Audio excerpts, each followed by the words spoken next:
Okay, dear friends, we are live. Um, Let me get the overlay up. Okay, hello people. Welcome to the stream. And I've not bothered with any quotes or stats. I mean, there's not that many I could put up since the last time we did a stream. To sum things up, it's been a bad week, and this image here in the quote section probably sums things up if we're going to be brutally honest. Yeah, we have been trash this week. I mean, the opponents haven't been easy. Expectations probably not too high, but that said, you can't be conceding 140. You can't be up 14 and lose by 14. You know, those are basically, that's telling the story for a complete demolition, and that's what this week has really been. Last time we spoke was the Atlanta Nets game. That was pretty dire if we think about the final result. I do commend the team for being resilient in that game, but overall it was just a little bit of a kick in the guts to concede a game winner after coming all the way back from a pretty large deficit. If we look at the starting five for the Nets, it is basically the same. You can see that Malcolm Brogdon is out for the Celtics. That is a big loss for them. But that said, they've got plenty of guys that step up, irrespective of who's in, who's out. We still don't have Ben Simmons. Edmund Sumner in Utah, I do believe, are out. But that report, well, it's not very updated there. You can see that was reported on March 2. So I don't actually know their status for this game. I think they're out, but I'm not 100% sure.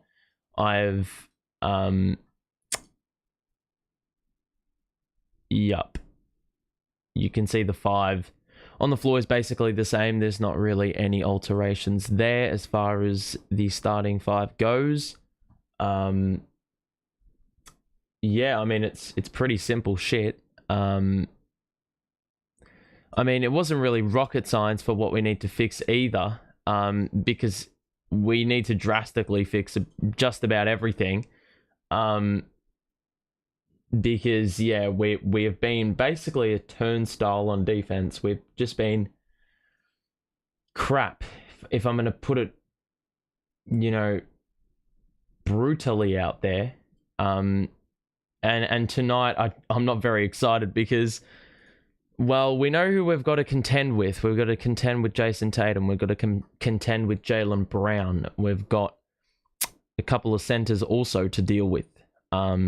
And it's going to be on the guys to,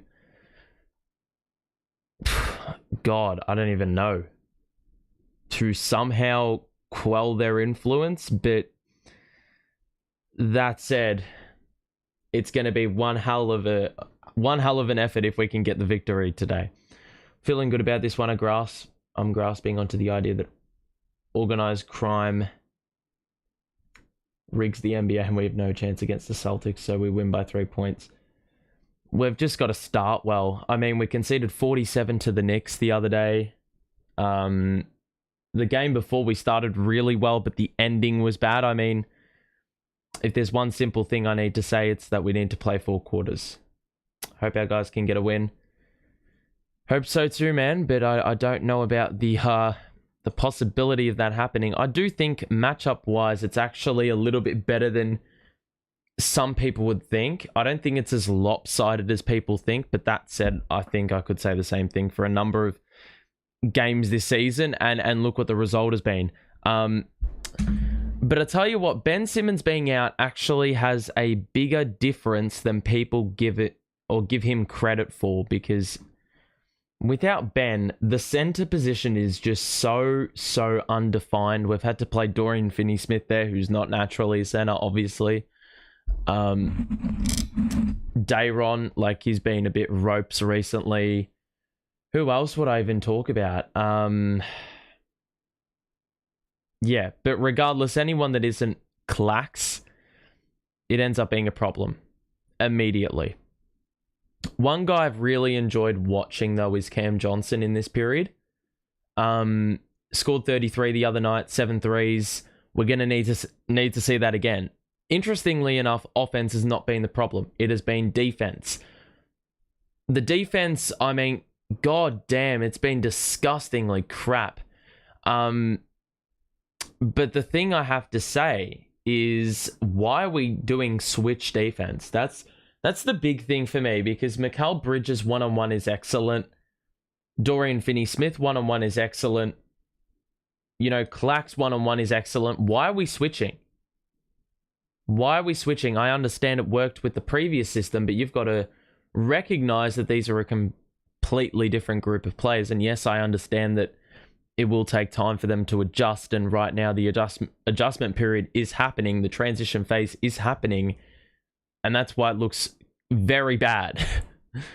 Because this is what happens when you've got a team who hasn't practiced properly, and they haven't actually been able to go through systems and amend problems. You know, you can look at film, but you haven't actually had time to exercise, you know, fixing those issues, if that makes any sense. So, yeah. Well, Utah needs to get minutes. Simply put, you know, the third best... Well, I've just found a stat, actually, on Twitter. The most three-pointers by a player shooting 45% or more this season from three. KCP with 116. Malcolm Brogdon, not playing, 109. Utah, 53. No one else is more than 20. So, if he is fit and ready to go, you're playing. If he's not fit, well, obviously not. But just ridiculous. Entering tonight, we have allowed 30 points in 12 of 16 quarters. And in 15 of the 16 quarters since the All-Star break, we've allowed 27. So there's been one quarter where we've allowed less than 27 points.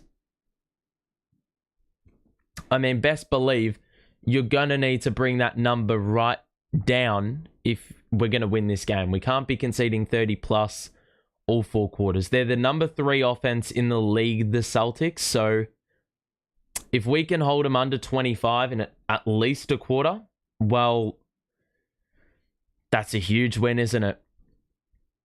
But overall, like, yeah, the offense isn't hideous. Daniel, hope you're doing well, my guy.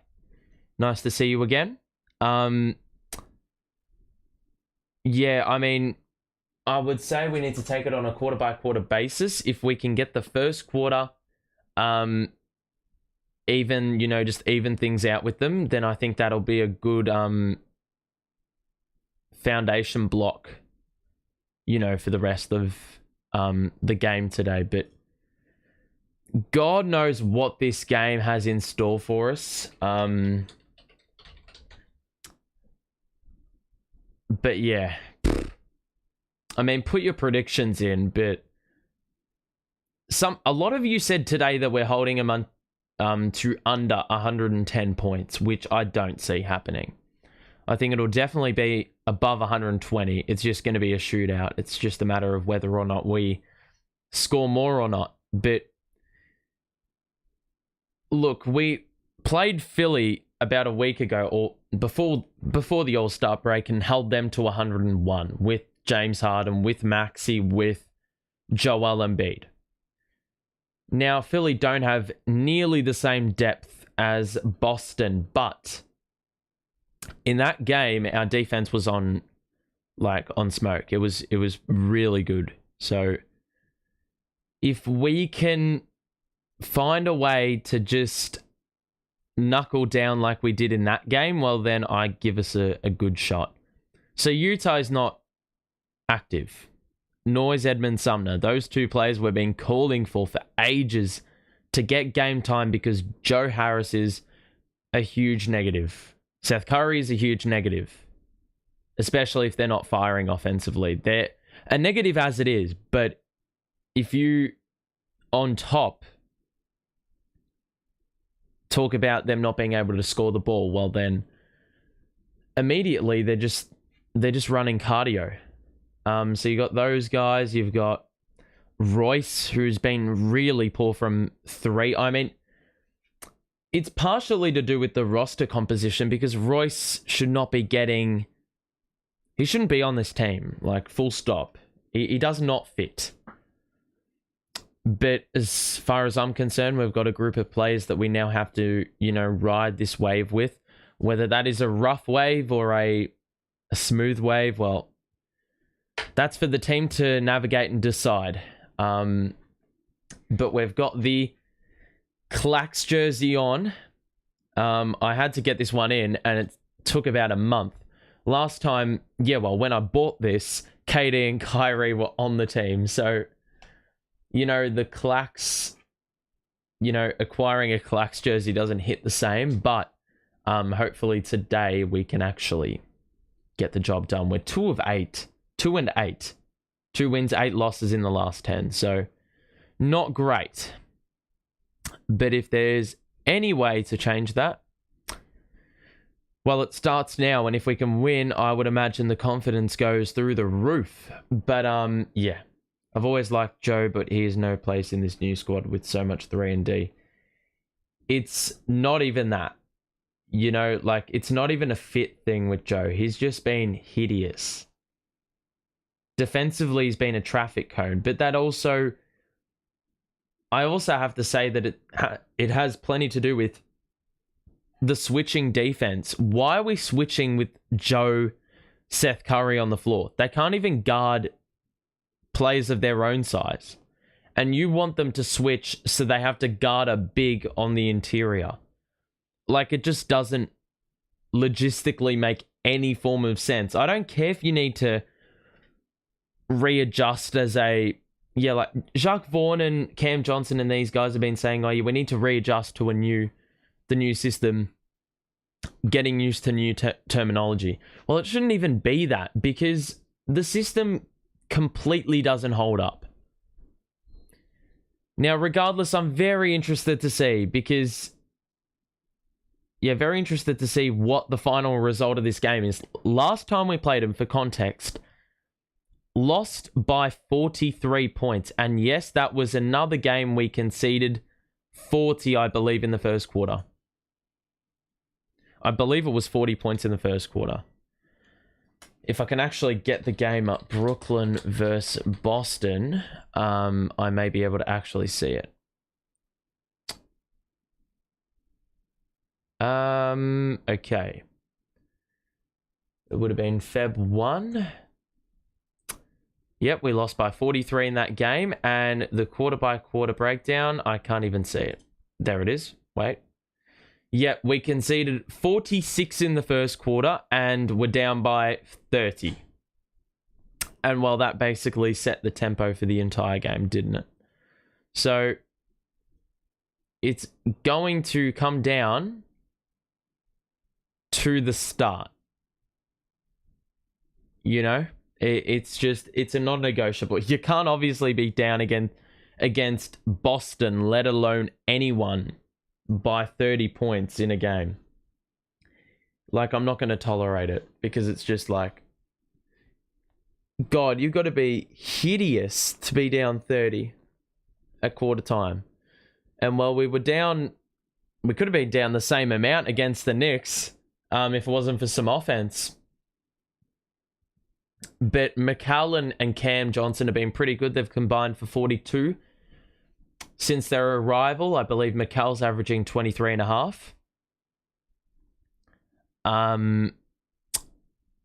And Cam Johnson's averaged 19 since his arrival. So, God knows what this game's got in store. Starting 5 is as expected for Boston. Horford and Williams in the front court. Tatum, Brown, Smart to round that out. And our starting 5 remains unchanged from the previous game against the Knicks. The loss was 24. Come on, Mikal. I think the big key, number 1, is keeping the vibe going. Even in losses, win or loss, don't get carried away. And that goes for fans as well. Do not overreact. There's a lot of external factors that have interfered with this season, let alone this period of time where we've struggled. If there's a game to get back on the winners list, I mean, it'd be a hell of an effort if we can get it done. But here we go, people. The stop chant doesn't work anymore. Well, I haven't been around for a week, and we've conceded 140. So, as I said, don't get carried away with this. You can get upset, but I don't want you to, like, throw in the towel, if that makes any sense. Celtics win the tip, so it looks like the only thing that we had a chance of winning is now in the bin. Boston get into an offensive set. Easy three is short by Brown. Hello, people in chat already. Those who have just rocked up, hope you're all doing well. Hope you had a very wonderful week. We will be doing this game and then the next one, which is the Nets Charlotte. Bridges just lost the ball. He wanted a foul. He didn't get it. And now Brown in transition to Smart. And he's fouled +1. That's a fucking joke. Bridges literally got fouled on one end and didn't get the whistle on the other. Yeah, fouled on one end, but didn't get the call, should I say. And then he gets the foul against him on the other end, and Smart scored the 2. So 3 points already for Boston. But even that shit, like, we don't get the whistles. We don't get whistles, man. So Finney-Smith on the perimeter, he's been abysmal offensively. Johnson, picked up by Williams. And now Dinwiddie from way downtown, that's off. Rebound Tatum. There's got to be a bit of a more concerted effort to get some offensive rebounds as well, I think. Got to find the balance between getting back and also, you know, trying to crash the glass.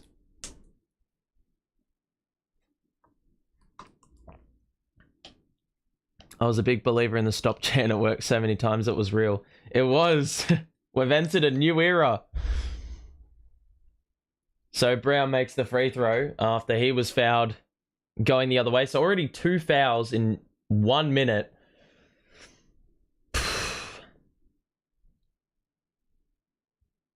Sports edits, hope you're doing well, my guy. Batman at the line. Indeed, he's giving off that vibe, isn't he? So 5-0. We've got to actually get some stops early, man, just to get the confidence going. Dinwiddie to Finney-Smith. It would also help if we could score some buckets. Johnson in the mid-range. That hits back iron, and the rebound by Tatum. Can't fall into an early hole. It's going to be incredibly tough to come back. Tatum, cross, lost the ball. That is definitely our ball. Well done, DFS, with the active hands and a turnover. So 5-0. Finney-Smith gets it to Spence, and he will bring the ball up. So a couple of high screens set. Clacks, nearly a turnover, and now it is a turnover. Brown in transition. Stops. Horford, the corner for Tatum, gets by Johnson, lost the ball, and another foul. He's already got 2 personals in 2 minutes.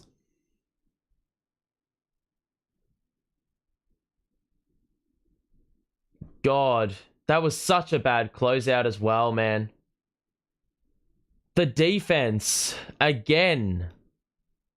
Like, Johnson should never be bypassed that easily. I mean, good ball movement by Boston, but at the same time, like, communication's got to be better. So they have already had 5 free throws to account for their 7 points. Let's not turn it over step 1. Let's get a good shot here. Bridges. High screen Clacks. He drives. He gets by. That is... Oh my goodness. He nearly got it to go off the top of the backboard. It's going to be shots. And a very stop-start game early going. Williams was there with the aerial contest, but he fell into the landing room of Bridges. It's going to be 2 shots to get on the board for the first time tonight. Obviously not a field goal, but if you can't get a field goal, try to get to the line as much as you can. Free throw 1 is good, and we are on the board. A lot of free throws early. McCall, yep, has averaged 23.5 and 5 rebounds with the Nets, shooting very, very well from the field. He misses free throw number 2, though. I believe he's 50, 40, 90 since he got here, so he's been really good. Tatum, got it by Bridges, shoots the 2, and got it. 9-1. This is going to be a long game, isn't it? Dinwiddie going to drive on Horford. Excellent acceleration. I don't think we've seen that enough from Spence in a Nets uniform this season, but the acceleration was awesome. And a turnover by Boston. We saw in the Milwaukee game, they had about 8 turnovers in the first quarter, which was an insane number, but that was the main reason we had a huge lead. DFS in the corner on the catch. He's off again, and the Celtics with the rebound, man. Bro, DFS got to get in the lab. He's been abysmal. DFS guarding Horford. We got another foul. That is a joke. 3 fouls on Johnson in 3 minutes. He's gone to the bench immediately. Oh, what is he doing? That is a foul. He's got to go straight to the bench, and already we're delving into the rotation, the deeper part of the rotation. Royce comes in at the 9:15 mark. I don't think he was anticipating to get some action this early. So 9-3. God, what a terrible start in terms of the fouling. Already so many free throws. So many stoppages. These 3 minutes have been the longest 3 minutes.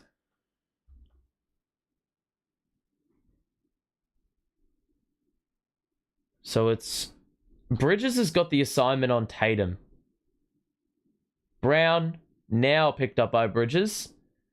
Gets into the mid-range. Oh my god, how has he gotten that to go? That looks such an unnatural jump shot.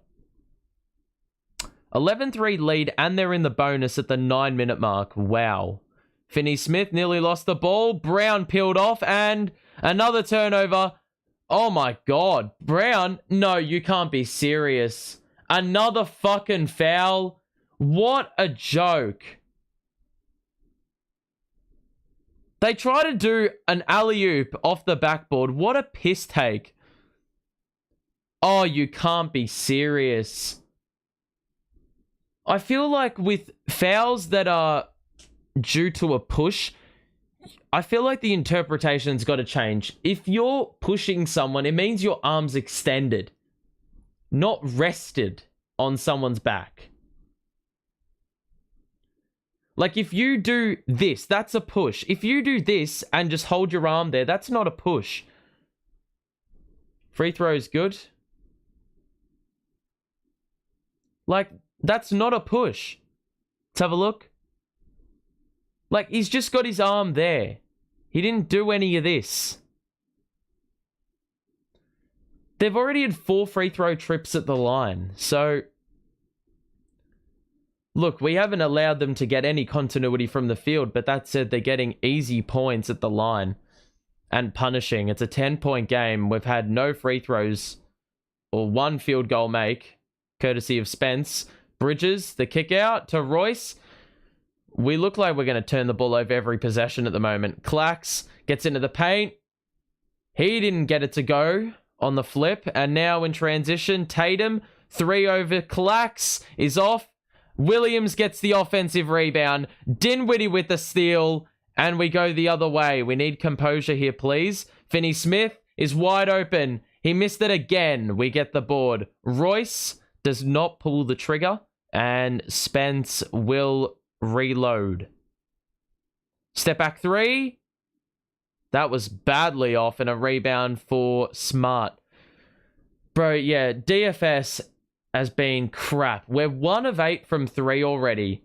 Brown is short on the midi. Rebound by Bridges. Isolation possession for him. He shoots the fadeaway, and that's off in the mid-range. I would love to see Cam get a start to avoid these starts. Tatum, excellent move. He had the defender completely lost. He missed his own shot, got his own rebound, tried the reverse, clacks with the block, and we will go in the other direction in transition. Finney-Smith in the corner. Drive, Bridges, mid-range, got it. And we got a timeout. 13-5. It's been really tough on the offensive side. But defensively, apart from the free throws, which we just seem to have like... It seems to be like an infection. We can't stay away from the, fouling the Celtics. We haven't been too bad in open play. Let's get the box score up early going. Let me have a look. Box score. That is not it. Let me get that up. Okay. Can I actually get it up, please? Thank you. You can see the shooting has just really suffered. Yeah, we don't really need to talk about that, do we? But let's just have a look. 2 turnovers. Is what it is. But the free throws are the problem. 7 free throws. They've not been that great from the field. They've still had 3 offensive rebounds. We've forced some good turnovers. That's always a plus. But yeah, the free throws, got to keep them off there. And you can't give them second chance opportunities, especially when you can't buy a bucket yourself. And those misses for Boston mean you can break out in transition and get some potentially better looks. DFS got to go. We should have taken those first round picks for him. I don't sense he's going to be this bad the entire season, but this is the worst time of the season probably to get in such a bad, rut. We got fleeced from that Mavs package. I thought it would at least help us be a bit competitive. As I said, like, at the moment, it looks shithouse. I do think they're going to improve because they're still getting accustomed to one another. They actually haven't practiced. You're not allowed to practice in the All-Star break. So this team is still, like, working each other out. But that said, like, it's a bit inexcusable, like, conceding 140. I understand the whole roster got overhauled. The starting lineup is practically an entirely new team, but I miss Cam ISO ball. At least it was fun to watch with those 40-point games. I just think that we need to give him more run. Apparently the other day, I didn't watch the whole game. I watched the first quarter and then turned it off because I couldn't actually watch all of it anyway, but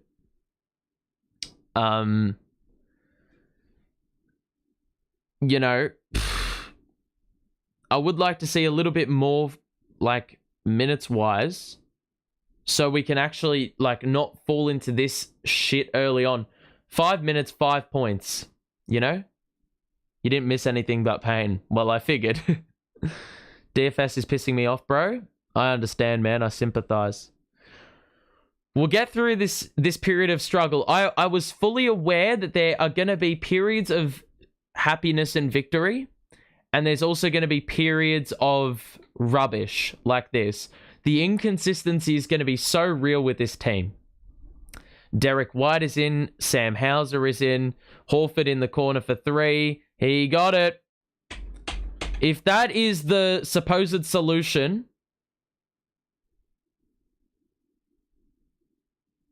we look like we're improvising in the absence of a plan. Yeah, I would probably agree with that. It seems like a lot of stuff is just being worked out on the fly. Dinwiddie is fouled by Hauser, and I do like the aggressiveness because I don't know if Hauser's a very good defender. I just see him more as a spot-up shooter. My question is, why is Clax I mean, I understand Royce being a flat-out liability when he's contesting a driver, but Clax has got to pick up Horford in the corner. He can't just be leaving him open like that. Dinwiddie misses free throw 1, so we're 1 of 3 to start things. Finney-Smith is back in. I broke my TV because of ridiculous shooting. Mate, the last thing you can do is get mad about this. Oh my god, Spence. Missed free throws for Dinwiddie, an empty trip.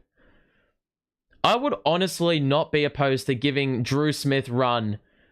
Bridges has just been blown by Jaylen Brown. That is too easy again.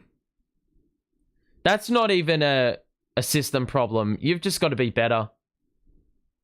Royce, Spence, back to Cam. He's going to drive it. He's doubled. He lost the ball. Bridges saves it, and it's out of bounds on Boston. But look at the defensive activity by Boston, man. Here comes another 30-point first half. Well, yeah, it's already on track for that. A 30-point deficit in the first quarter, more like. I mean, we're already at 13 with just about half the quarter having elapsed. Bridges lost the ball. Royce is going to have to chuck up a 3. He missed it. Finney-Smith missed the putback. He just needed to grab it. Oh my god. Fuck me. We've had 5 points in 6 minutes. Holy smokes, we're bad. Dinwiddie. Royce. We got the shot clock having reset. Let's actually make something of this. Royce misses a layup. Bro. Smart. He's going to send Dinwiddie back to the outside to pick him up. Brown now on Finney-Smith. Kick out. Smart catch and shoot 3. Didn't even hit the rim. Rebound Nets. Cam Thomas. He's got White on him. The high screen. Bit of space to shoot the 3. Missed it. Top of the key again. Are we on strike? Bro, I don't know what's going on. Brown, he got it again. Oh my god, we are so bad! Oh my life!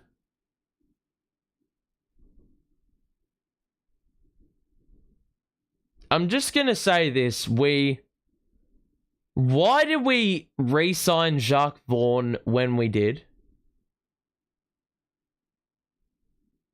I'm just saying, I'm not saying he's not gonna work it out. But I'm saying, why would you extend him when he hasn't even had any minutes with this new group? You did it with like 3 games under his belt with this new team. If we lose to the Hornets, I'm done for the season. Yeah. I mean, at this rate, yeah, it's probably possible, isn't it? It's giving me flashbacks on the last time we faced the Celtics. Yep, I would also agree with that as well. Granted, it could actually be a lot worse, but 5 points in nearly 7 minutes, fam. Surely you find a way to just... Look, once again, I feel like I was having this same discussion the first or the last time we played Boston. But they're just an excellent defensive team. They stick to their task. Just wish we had more picks for our bench players who get no run. Yeah, well, Utah and Sumner, you can't really trade them off because... Yeah, you can't really trade them off because they're on minimum contracts. So you can't really... Yeah, I mean, you can't really flip them. It doesn't really make sense. You probably want to get the guys with a lot of salary off the books, but that said...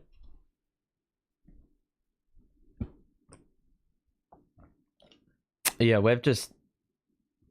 Like, Royce should have gone at the break. At this rate, yeah, Finney-Smith should have gone.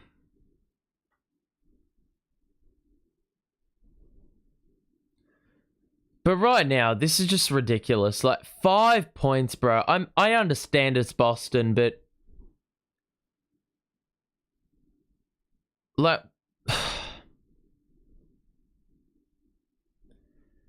at this rate, you have to change the starting lineup. You can't be continuously going down by this much.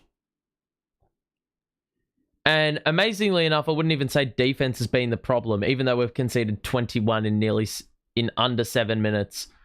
We've scored 5 in 7. You think we score over 80? Well, in that Bulls game, it was a miracle we scored over 80. But I just think, like, players like Spence, they've got to be more assertive, man. Like, simply drive and kick. Cam Johnson on 3 fouls in 3 minutes is, well, one of the big problems. I mean, he was awesome offensively the other day. Thank God AFL and F1 are starting again. Well, yeah, can say that again. So Spence on the outside. McCall, he's going to drive. Kick out. Dimwitty, Cam's got a wide open 3. That's better, but we can't hit the shot. Bridges with the board, and it rims out. Are you joking me? It was halfway down. Brown cuts back door, and Royce is shithouse. 23-5, man. Dimwitty gets by the defender and scores for 2. That's exactly what I said he needed to do. And you can immediately see the difference. Dimwitty thought there was a foul in that. He didn't get it. Horford the kick out of Hauser on the catch, and his 3 is good. Oh my God. This is an absolute demo. I don't think a lot of teams want any of our players minus Cam, CT, Cal, or Clax. Bridges scores the 3. Yeah, well, they're not doing any favors for their value right now. Clax is getting ready to come in, so is Seth Curry. High screen by Horford. White just got right by the defense again. I mean, fuck. Bro, it's so bad. Like, what are you doing? I seriously could play better defense if I was in a wheelchair. Like, as a cripple, I could play better defense, man. Bridges the skip pass to Royce on the catch. The 3 is good. That's smooth. So, in about 30 seconds, we scored the same amount as we did in the previous 7. So, a couple 3s have gone down. Horford on the roll. Kick out. Brown. Hauser, 1 more for Smart. Top of the key. The 3 is... Oh, my life. That's when you know it's complete bullshit. He's banking him in. Spence. Switch. He's got Hauser on him. You've got to exploit this. He's doubled. Smart comes over to help. Royce is another 3. He didn't use it. Cam Thomas is wide open. Top of the key. He missed another wide open 3. So there you go. You can't make your own 3s that are wide open, but they're scoring bankers at the exact same spot. White goes baseline, and the reverse was unbelievable. That was pretty. I mean, I can't really fault that. But still, way too easy in being able to drive it. Dimwitty, good drive. Oh my God, he blew the dunk. Did everything right. Brown behind the back is blocked by Finney-Smith. And it will be a reload for the Celtics, but... Fucking hell, mates. Another 30-point first quarter. Doesn't help that you score 13.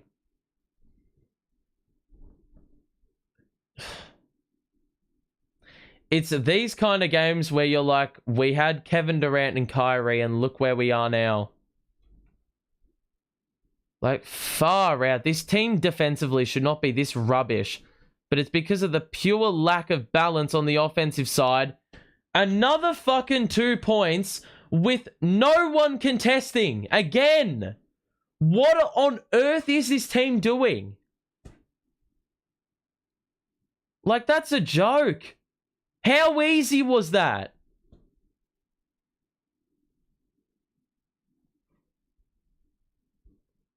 This is going to be a long season. So you got Cam and Spence defending the switch. Both of them didn't move across. I think Spence wanted the switch. Cam was still on Hauser. And neither of them are even awake. Like, I'm sorry. Cam has done nothing today to warrant his spot, though. We talk about needing him on offense, but if that's the defensive capability, or even the defensive effort, just generally speaking, don't get any minutes. Simply put, we need guys who...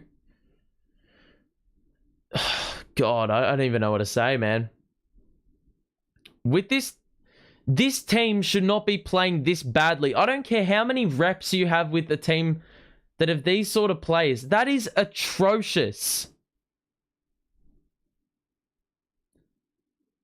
35-13. You need to actually... Like, Jacques Vaughn, at some point he's got to... I understand he's somewhat Mr. Nice Guy. At some point, you just have to be harsh and be realistic. You have to say you've been fucking trash. You've been absolutely trash. Wake up. Where have you been? Another game where we have not rocked up to the arena. It's taken, well, we still haven't rocked up. We haven't even gotten in the car from the team hotel. Curry in the corner goes baseline, good ball fake, and scores the 2. So it starts there. You need to score. And now you need to defend the half court. It can't be as simple as them setting one screen and then being wide open like that. Another wide open 3. But luckily they missed that one. Like, out of a timeout, how is that being allowed to happen? Curry misses the 2 badly, and Cornet will let it roll out of bounds. If you all want to crown the Nets the dark horse of the East, then crown them. Mate, if... God. I'm not ever going to put that tag on this team. I mean, we can't play any form of defense right now with the players we've got. That's sort of the only draw card we had prior to the trade. On face value, this team should be able to play defense, and we've conceded 37 yet again and scored 15. I mean, the offense was bad, but... Man, it's just brick after brick after brick after brick after brick. White drives. Stops the kick out. And we've got 20 seconds left in the first quarter. 10-second difference between shot and game. Tatum's going to slow down the tempo. One-on-one. Overclocks. The 3 hits back iron. Good back tap by Cam.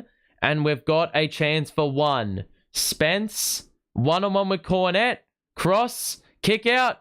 Gee, Thomas nearly fell out of bounds. He gets to his spot. Got it up and missed it again. That sums it up, doesn't it? 22-point deficit again, man. Dark horse, more like dead horse. Bro, I would have to say that's probably the most accurate comment I've seen today. I'm already tired from watching this team, bro. I got 10 hours of sleep, and I'm tired watching this team already. Guys, it is fairly abysmal to watch. If you are enjoying this stream, though, make sure to drop a like on it and subscribe if you're new. I don't know why you'd want to subscribe, especially if we're putting up this rubbish, but if you just want a safe space to vent, well, here you are.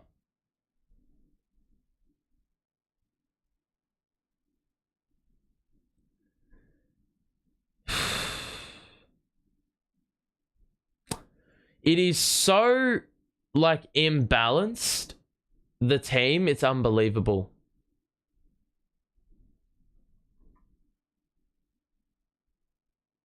all these wing plays for nothing. Where is the defense? I just don't understand why we're settling for switching. Like, it's a rubbish defensive scheme with this team. Like, you're the worst defensive team in the league and you're running with the exact same shit.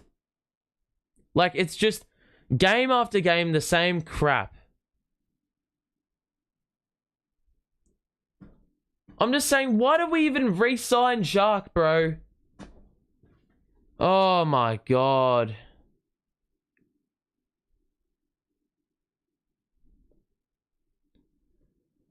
Look, the guy just should have gotten the contract he was given. I didn't call for no extension. At this point, New Jersey looking more interesting. Mate, I think anything is better than what I'm currently witnessing.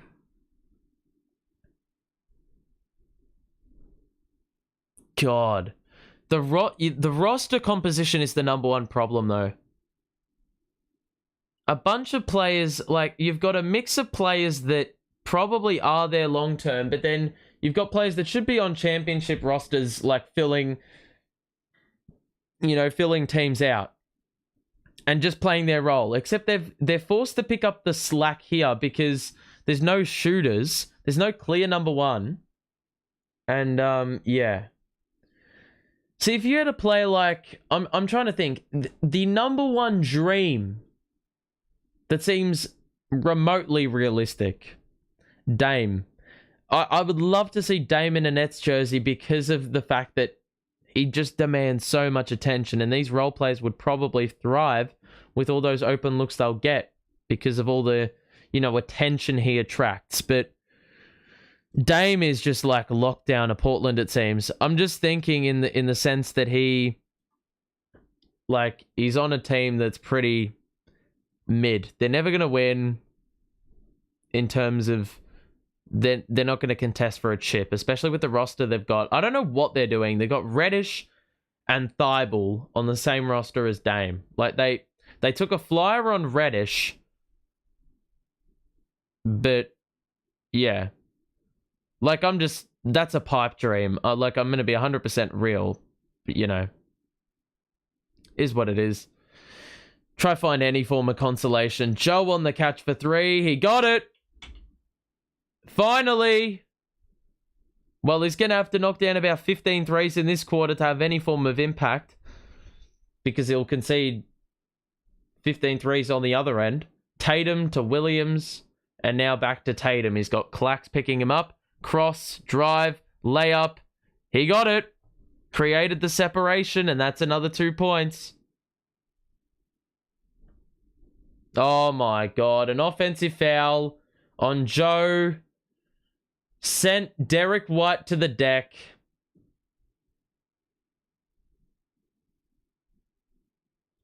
I just wonder what made them want to sign him not even after a full season. it's just another puzzling decision, isn't it? I was for him having like a contract. Oh my god, Hauser another 3 in the corner. But I was fine to give him a season, but why have you locked him down to a long-term deal with like 4 games of coaching this unit? Cam Johnson's in the game. He's playing on 3 fouls, so he's going to be walking on a tightrope on the defensive end, but he scored the 2 there and got the whistle, so it will be a free throw as well. Can the offseason come any faster? I just don't understand why it seemed like Sean Marks was sitting on his hands. He did nothing with this roster composition. We have no center, and we have 15 million wings who can't play defense. 3 and D wings who can't play defense or shoot threes. That's going to end well, isn't it? They're basically just, no difference to picking someone up off the streets and giving them the same responsibility. Tatum misses the 3. Rebound by Clax. Bridges. Johnson lost the ball initially. Tatum came over to help. He got it back. Curry. Ball fake. Midi. Got it. And we've got a couple buckets.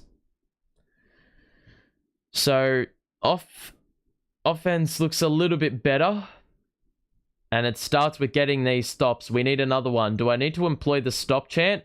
3 over Joe is off. The rebound by Clax. So a couple of stops. That's a good sign. Curry down the middle. The kick out for Johnson, who shoots the 3. It's off. And the rebound by Williams. That would have been a good, well-timed shot to make. Hauser pulls up on the 3. And it goes over the top of the backboard. And a side out for the Nets will follow. So it's back down to 19. Can we make a run here? I mean, we're going to need to see something similar to what we saw against the Atlanta Hawks, where we found ourselves in an early deficit and fought all the way back. Obviously, we're dealing with some tougher personnel, but if that was possible, then anything's possible. Curry to Johnson again for 3. It's off. Another good look that we can't convert. Derek White to Tatum into the paint. The 2 is good. Off the window, uncontested again. Can't wait for Trey to come in the offseason. I don't want to know what that looks like. Johnson into the paint. Extra feed. Oh my god. Another turnover. Are you fucking serious?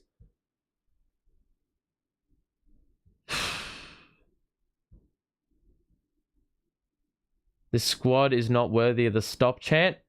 They need all the help they can seriously get, man. We got Joe Harris on the floor. I don't think any stop chant is going to actually give us stops. Look at that. Tatum is just blown right by Bridges. We're actually going to get a foul heading our way.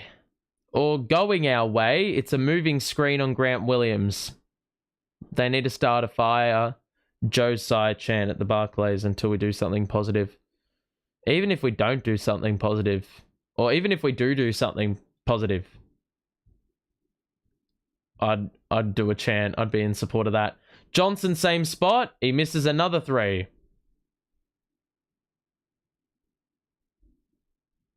Brown. ISO on Clax. Step back 3. That. Oh my. Bro, I feel like we had this discussion the last time we played him. I feel like the rims here are a bit rigged. That one just sat up on the rim and managed to bounce in. It looked like it was going to fall short. Johnson misses the midi. That's off.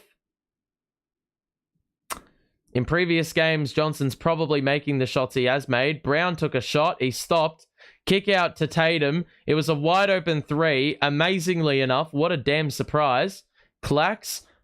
Oh my god. He carried it. Bro, Clax didn't even get up past halfway. And we turned it over again. You can't be serious. I feel what you're going through. Just leave the team to another. I'm not doing that. Bro, I'm not the vast majority. I don't think it'd be right supporting another team. Given how much I've supported this team in the last few years, it'd be pointless to backtrack or go to a new team. You know, these are like, I had to deal with one of my sports teams being mediocre for like 9 years. Like straight rubbish, you know, for 9 years. Bottom of the table for 9 years. Brown once again gets to the cup. It's a 26-point game, fam. Johnson for 3 again is off. Oh my life. I mean, this is a safe space, people. Whatever you're feeling, let it all out. Brown, foul +1. Johnson took a shot to the face.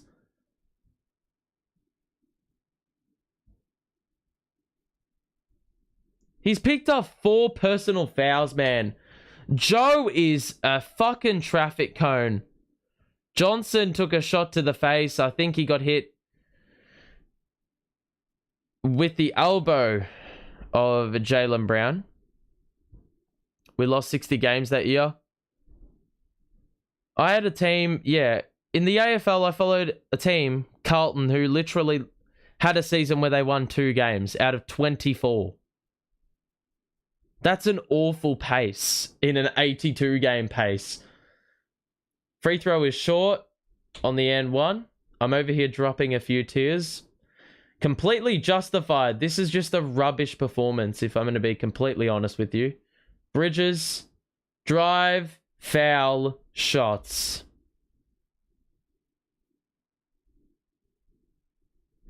Like, I don't know where the team of the first few games... I don't know where the team of the first few games is, has gone. Like, that Philly game, that was such a good game to watch. The Miami game. Like... I want them to stop taking so many threes and go for the mid-range. That's what everyone else does against us. It starts with getting stops. The defense is rubbish. Well, actually, it starts with anything. If you can't be good at offense, at least be good on defense, man. But if you can't be good at offense, odds are you're going to be pretty shit on defense. Like, I don't know what happened at the All-Star break. Brown, nope, that was Tatum that just completely dispatched Dorian Finney-Smith. Bridges in the mid-range, he got it. Back down to 24. So, you're seeing what a defensive stop does to you on the offensive side. Everything becomes a little bit more fluent. Smart does not shoot the three. He's got Royce on him. Try to get ready, miss the layup. Rebound Bridges. And now we break out in transition. Finney-Smith is an open three. He shot it, and he got it. There you go. You get a stop. You get a look. So a 7-0 run in 1 minute. A couple more of those and we're back in the game, but easier said than done, right? Williams just lost the ball. He stumbled across the half-court line. A backcourt violation unprovoked, and it's going to be a timeout by Joe Mazzulla. And the last few possessions have been decent, and it's because of the stops. Primarily. Okay. How can a team be this bad? Yeah. Well, you got me there, my friend. Because I just don't know. By a couple, you mean 20 more. Well, yeah. Yup. It's, yeah, it's a bit of a dire watch, isn't it? Okay.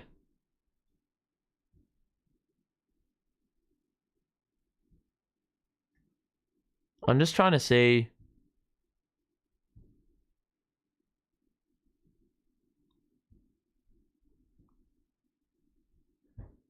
Right now, though, like McCall defensively doesn't look great.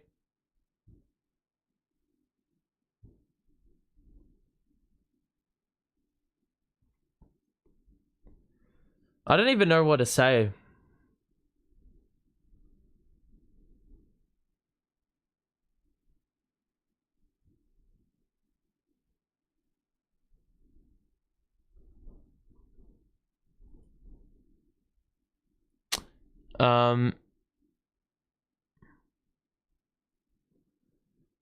But yeah, our drop-off has just been insane.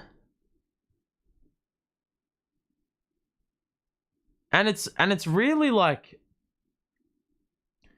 it doesn't really have any kick to it as well. Like, it's like the life already is just sucked out entirely. Basically every single game, except that Bucks game where our defense was cracked. And that was primarily because we were just collapsing on Giannis. I want to see a side-by-side comparison to this team and the Rockets. Well, we'll see plenty of opportunity to do that because we haven't played them once this season. So that means we've got 2 meetings later in the year. 2 wins? I would say probably not. I mean, it's definitely not a cakewalk. I would say that.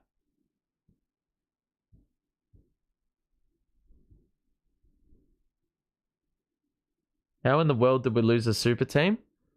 I still think we just conceded to... Like, we conceded to giving these guys up way too easily. It's as simple as that. Even with Kyrie gone, like, KD... I feel like he potentially could have got it done. If we had have made other moves... The problem was there was no proactivity. But we got a possession here to cut it down to under 20, if that's any consolation. Given we were down by as much as about 28 a minute or so ago. Bridges gets through, and the finger roll is good. And that looks really nice. 9-0 run in a minute and a half. And now we need to stop. Brown... He's picked up by Finney-Smith. Now Smart. Brown shoots over Bridges. The 3 is good. Like, I would sense that Bridges should have these guys on clamps, and he is just not... He's not it. So we've improved considerably. Bridges again with the lay, and it's down to 20 again. So the offense is getting better. We're 7 of 12 in the second quarter after being 6 of 25 in the opening. And that's worse than 25%. Brown gets by. Clacks good defense. Forced a miss. And now a rebound by Finney-Smith. Defense is lifted. Joe Harris. Handoff to Royce. Cross-court pass to Bridges. Catch and shoot 3 is off. Would have been a big make. And now Brown gets it to Smart, who fumbled it initially, went into the paint, and good defense by Bridges. Another miss by Boston. Clacks behind the back. He just lost the ball, and Tatum with an easy dunk. Clacks tries those behind the back passes every so often, and they never ever pan out the way we want. Royce shoots a 3. Well, it wasn't an air ball. It might as well have been. It barely registered with the rim. Such a bad miss. Brown crosses up. Bridges missed the finger roll. Rebound Clacks. And now Bridges will bring it up. Lost the ball again. Smart with the active hands. Another transition opportunity. Brown is fouled by Finney-Smith. And, well, that just basically sums things up. If you can force turnovers, you're getting opportunities like that in transition. It's that simple. The amount of turnovers we are conceding in open play is just unfathomable.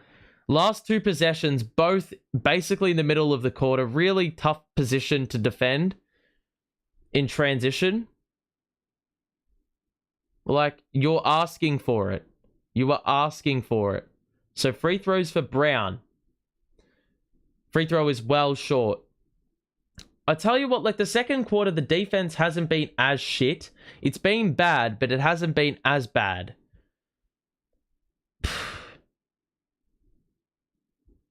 Last couple of minutes, though, we've just been crap, like, looking after the basketball. 21 points for Brown on 8 of 13 shooting. That's another issue. The number one problem's, though, the offense. Ultimately, 34 points again. Like, it's just crap at this stage of the game. So Brown's missed both at the line. Dimwitty high screen. 1-on-1 with Horford. You take this on if you can. You got to drive at Spence. High screen Seth. Bridges gets by Williams. Good move. And he scores for 2 off the window again. And you know what he's just said? He's just put his head down and has identified that amidst this zone, there is an opportunity to score 2s at the cup. And he's done that considerably well in the last few minutes. That's where the offense has come from.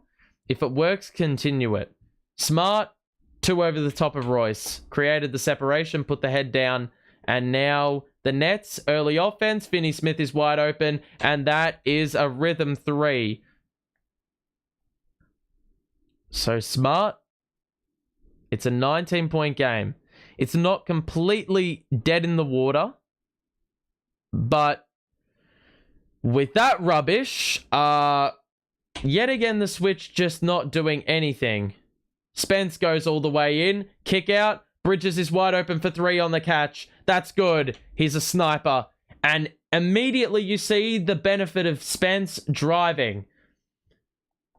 You know, we had open shots. Top of the key. I mean, there were 2 players queuing up. Bridges is ultimately the man you want to shoot it, but now Smart. Williams rolls, and that is the biggest dumbass foul I've ever seen. That's what happens when you switch. You've got players like Seth Curry trying to defend the roller in Robert Williams. Like, it doesn't make any form of sense how that remotely works.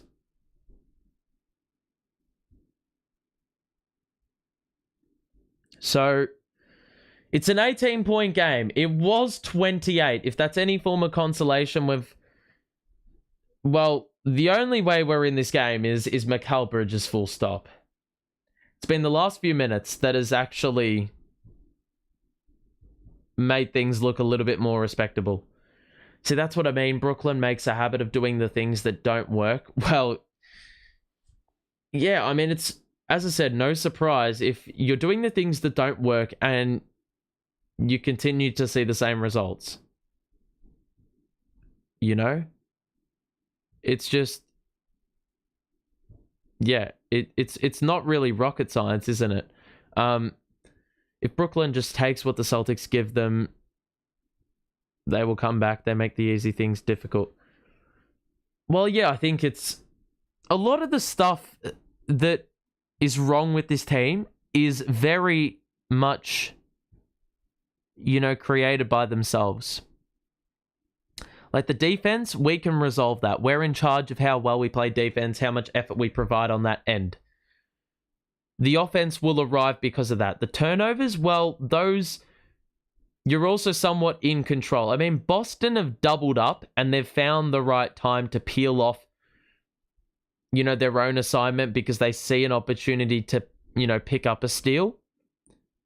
But you have to recognize that, and you need to be the guy that makes the right play when the pressure is applied. That we can dictate. Last time we played the C's, halftime 81-47. Well, yeah, there's an improvement there, isn't there? Unless, of course, we concede 20 in 2 minutes, which I would say is not out of the question. Clax has completely lost his way without KD. I'd say Clax has fallen victim to having a completely new starting 5, and he's got to build the chemistry up, much like he did with KD and Kyrie. Over the offseason, they definitely would have been in the lab working on that sort of stuff. So if we more often get stops, we could potentially get a close game. Yeah, well, it's, as I said, basketball is a simple game. You know, offense and defense coexist. Like, they're dependent on one another. They're interconnected is the word I'm looking for. You know? We just need a guy to lead the way. And Mikal has definitely done exactly that. So, yeah. It starts on the defensive side, though. That's why we sort of inched our way back into this game, because, you know, the shots, some of their shots are more difficult. Some of their shots, they're just not making. The defensive activity is there. The Celtics have got 12 to shoot. Brown just fumbled the ball out of play, so that means they will take the ball on the baseline, and it's Smart with the ball. They're going to look for Tatum. He's going to shoot a 3 in rhythm. He's short on it. The rebound, Finney Smith. Excellent poke ahead to Royce, and an easy 2 in transition. That was so high IQ by DFS, and it's back down to 16. So Tatum. Smart. Cross. Tatum. Well done, Curry. Steal. Layup. He got it. And another turnover leads to another bucket. We're basically playing them at their own game. It's down to 14, a 10-2 run. We said we needed to see multiple runs. This is the second one of the quarter, which has sort of been of this nature. Brown is going to back down Dinwiddie. Bridges comes over to help. Good rotation across. Smart, toe on the line. The two is off. The rebound by Spence. Bounce pass. Royce. Good pass fake. He scores +1. And a late run by the Nets sees them back in the game. But who would have fucking thought that once you start playing some defense, it changes the entire landscape of the game. And Royce will get an opportunity to convert the free throw, and he converts it. And just like that, it's down to 11 points. A 13-2 run in the last 2 minutes. Smart will probably want to slow down the tempo. Here we go. Tatum rolls. He got it for 2. And that's why you don't switch, people. Because we had Seth Curry having to defend Tatum. Dinwiddie acceleration. Blocked by Williams. I like the move, though, by Spence. Tatum, excellent cross. And another 2 points for Tatum. So, yep. That's just smart basketball by Boston. Royce with the spin and the layup. I don't think he should really be entitled to do that with some of the plays he's had this season. But fair play to Royce for digging very deep into his bag to find something here in the back end of this quarter. Tatum to Williams, who rolls. We have no reinforcements, but DFS with the huge denial. Bridges is fouled at the apex. It's going to be 2 shots, but we can get it back down to 11. And then we'll have to back our defense to keep it at that by the half. Ferocious block by DFS on one end. We got dogged of a goaltend, fam. Williams blocked it a couple possessions ago as a goaltend. We've been denied 2 points out of nothing. And that potentially would have helped us on the defensive side. Speaking of which, Clax comes in for defensive purposes. Seth Curry to the bench. He actually provided some good minutes on the defensive side, believe it or not. Not really any offense in this second quarter for him. So, McCall. Free throw coming up. He got it again. And it will be Boston with 12 seconds to manufacture something. Here we go. Tatum, high screen. Gets by Bridges. It's going to be a no shot. No shot. They called a foul on the shot. He's going for the alley-oop, bro. If he gets free throws, it's a joke. Yep, first in the last 2 minutes, and it's going to be a side out with 3.5 seconds left. Brown on the side out. Bridges marshalling Tatum. Looking. It's going to be a turnover!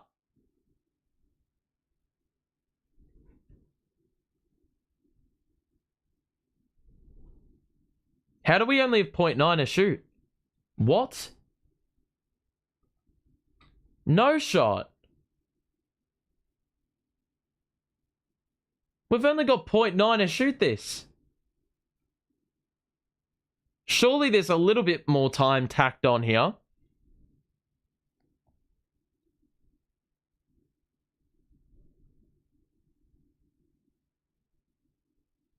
.2 seconds.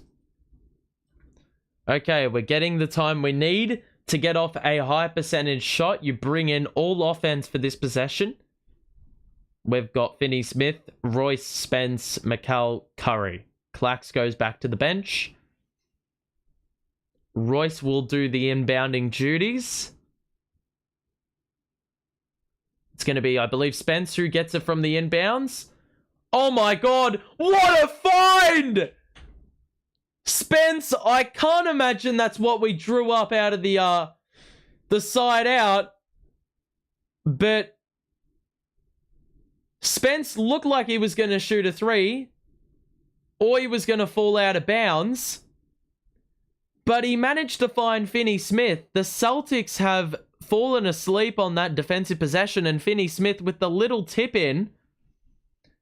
Tatum was just standing there.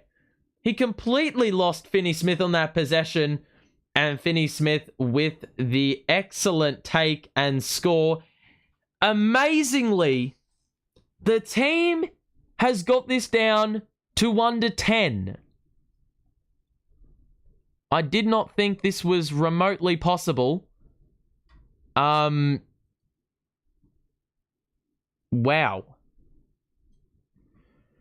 So, it is amazing to see. Did we score 40 this quarter? Let's have a look at the box score. And I actually haven't looked at the box score all game, so let's have a look. I'm interested to see what's up. So Boston are shooting the ball pretty well, but they had 7 free throws in about 7 minutes, or even 5 minutes. They've only had 3 since, so that's one of the keys. The 3-point shooting, I can probably say with full confidence that number definitely has also gone down. Offensive rebounding, haven't had any since the first quarter. Turnovers, we've created 7 of those. That's a good sign. Derek White and Sam Hauser with the points off the bench, and have shot the ball well. Tatum 6 of 14. He's missed every 3-pointer, and there hasn't been really any contribution from the starting 5 outside of Tatum and Brown, who have combined for 35. But let's have a look at this team. We're shooting pretty poorly from the field, but I think one of the keys is the assist number. 16 assists on 21 made field goals. You can see McCall is just insanely carrying this team. He's at 22 minutes. I mean, if we're going to win this game, he definitely needs to play probably the same amount of minutes in the second half. Clax has done nothing offensively, but 9 rebounds is good. Dinwiddie 5 dimes. DFS actually has shot the ball pretty efficiently. All things considered, he's had 3 dimes, he's had 4 rebounds, and he's had a couple of blocks in there, which is always good. He's actually got the team best plus-minus on the team. So DFS haters, such as myself, go back into your shell because he's been pretty good. Royce has got 10. His offensive scoring was pretty unexpected in that second quarter, and he's done some really nice things. I mean, he's gotten, a fair share of criticism, and rightfully so, for being crap in the last few games, but in this game, he's been awesome. +1 in the plus-minus. Seth Curry's a +9, team high, with 6 points as well. And really, it's just been, the offense has sort of lifted, and with that has been the defense, and also the defense, with that having lifted, the offense has gotten better. We get the ball to start the third. Yes, we do. Opportunity to cut it down to about 2 possessions. Yeah, but overall, McCall's just been a level above, a class above. Shooting wasn't great, but then again, it was even worse to start the game. It looked like we were going to go for about 30 points in the first half, but really did well to, dig deep and get back into this game. It's giving me similar vibes to the Hawks game. I mean, I really do hope that we actually can wrestle back control and get the lead. Keys for the second half, though, I would like to see Cam Thomas get on the board. Both Cams, for that matter. Cam only the 7 minutes. I mean, that was probably warranted with the lack of defense he was playing and no offense to go with. I do think Cam Johnson, as much as Royce has been awesome, I do think Cam Johnson 0 of 4, 1 of 7. He's had 4 personal fouls. I think they're going to hold him out for quite some time in this third quarter. I don't even think he'll start the third quarter on the court. But I do think he will have a part to play in the closing. He's had a lot of open looks, so if we can continue to get those stops, I do believe that we could potentially, get back in this game, get over the hump. I'm not sure. But right now, there is a bit of optimism going into the second half, I would have to say. We indeed did score 40 points in this second quarter, though, which, I mean, we scored 15 in the first. Imagine if we actually had a decent enough quarter. We would have, had a pretty healthy lead. Instead, we're still facing a big deficit because the lead for Boston was as much as 20. I can't even say 20. 28.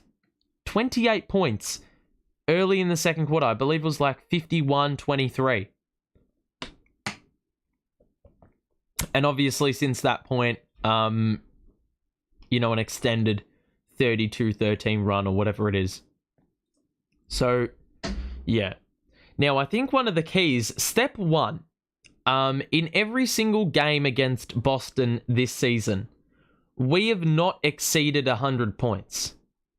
So that is automatically step one. You've got to exceed 100 points in order to get the win here. We're not holding them to 35 points in the second half.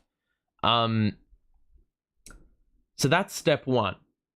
Step two is the defense needs to be carried over.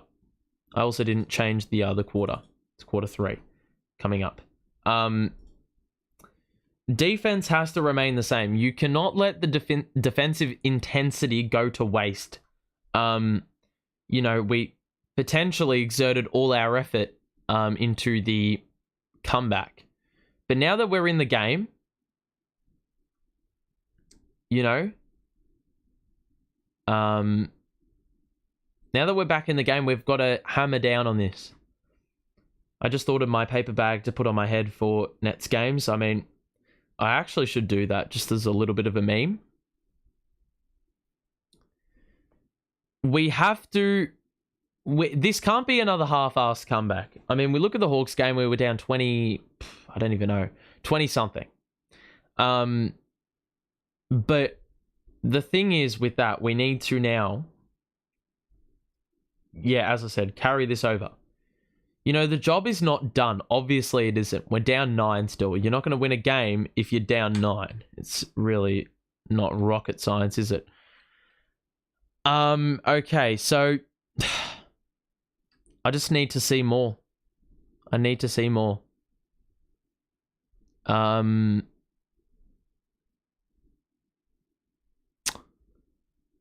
have a look.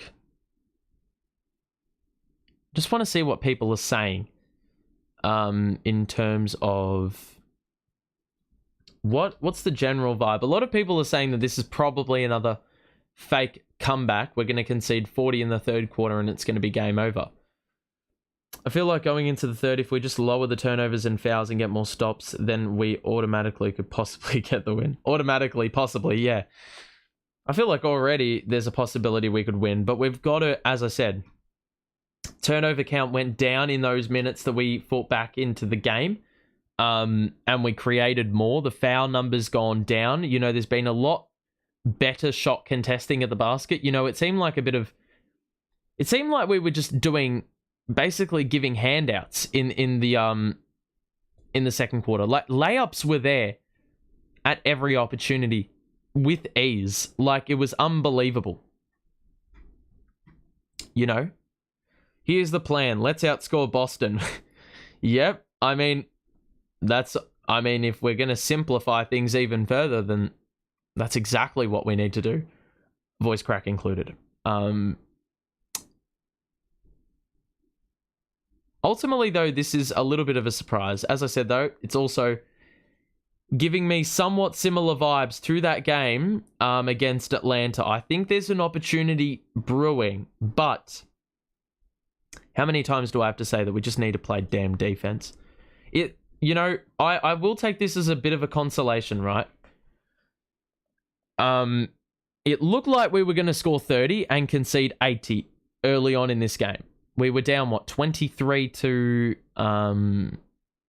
23-5. The game before, as in where we played Boston and lost by 43, we were down 21-3 to open that game. And that was even with Kyrie Irving. So, you know, the question now arrives, do we... Yeah, are we going to, you know, capitalize on this further, or are we going to go back into our shell? It's really simple. I mean, I'll do a little poll. Sure, why not? We're just going to ask a simple question. If you are enjoying the stream, make sure to drop a like and subscribe if you are new as well. Just do a simple stream or a poll. Can't even say things right. A simple poll to see who will win. I mean, I would back Boston to win this game. I mean, if we're being realistic, Boston are still in the box seat. That said, though, we know where the momentum lies in this second half. We know exactly where it lies. It lies in our possession. And we've just got to... We've got to go to work. Alrighty. Let me just go back to the main overlay. Okay, that's Gucci. And let me get that back up and get this up. Okay. Alrighty. Excuse me. Alright. Around the grounds, I think that could be an interesting watch. New York, Miami is the game that really concerns us most. The Knicks, we're not catching them up. No way. But Miami is the team that we're watching, and there's still 3 games to go, including the one that's happening right now between the Knicks and the Heat. So the Knicks currently are up 15. Randall's got 20 and Barrett's got 12. Brunson's only taken 2 shots. So right now, that's a plus. The Knicks winning is a plus. The Hawks are beating Portland, which is not good. Dame has got 18, but DeJounte's got 25 on insane shooting. We know our game. Phoenix are playing the Chicago Bulls. They scored 40 in the opening quarter. The Suns. Josh Okogie, what is this guy on? Ever since the trades happened, he's just gone into the starting lineup and has averaged a solid 20. He's got 18 in the first half. He's made 4 threes. KD's only taken 3 shots. Suns are shooting really, really well from the field. Not really any bench contribution. The Bulls have got 11 from DeRozan and 12 from Levine.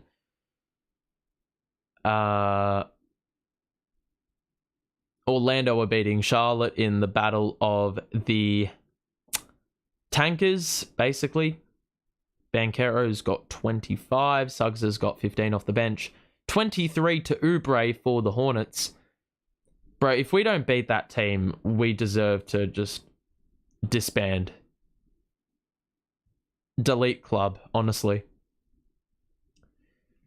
The Jazz and the Thunder are playing as well. The Thunder look pretty good. They've got 11 from Isaiah Joe. No Shea Gilgeous-Alexander in that game. If they were to sign me a 10-day contract, I would help by scoring at least 25. I mean, I don't think it's that easy, but you know what? Like, we need all the help we can get.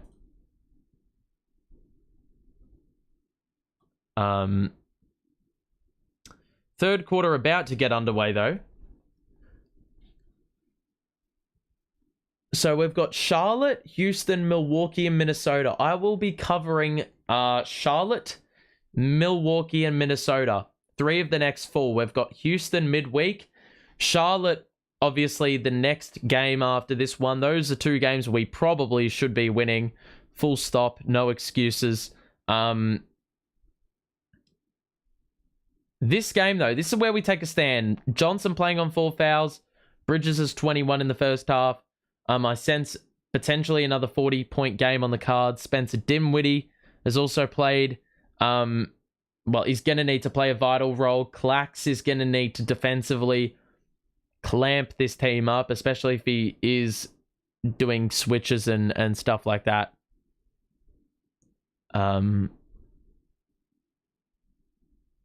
Yeah.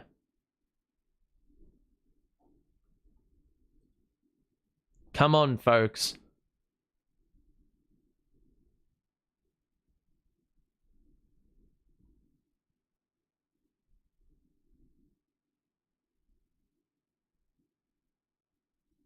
Alrighty. Here we go. We're going to start with possession. It was as large as 28 points the deficit. We are underway in the second half, and it will be Bridges who will start with the ball. He shoots a 3. He knocks down the 3. It's down to 6. And Bridges is 24. He's been unbelievably efficient today. He has been exceptional. Marcus Smart to Jaylen Brown on the perimeter. The high screen and the switch. Brown one-on-one with DFS. He drives. The 2 is off. The rebound by Bridges. The defense has lifted, people. Bridges into the paint. The Euro, he's blocked. And a rebound by Horford. They needed that because it looked like another layup for Bridges. Brown picked up by Finney-Smith. Gets into the paint. Clax with the block. Johnson with the save. Gets it to Clax. And now Bridges holds things up. The pass to no one. I think he thought there was a foul in there. So a turnover and another missed shot. On 2 consecutive possessions. A turnover by Tatum.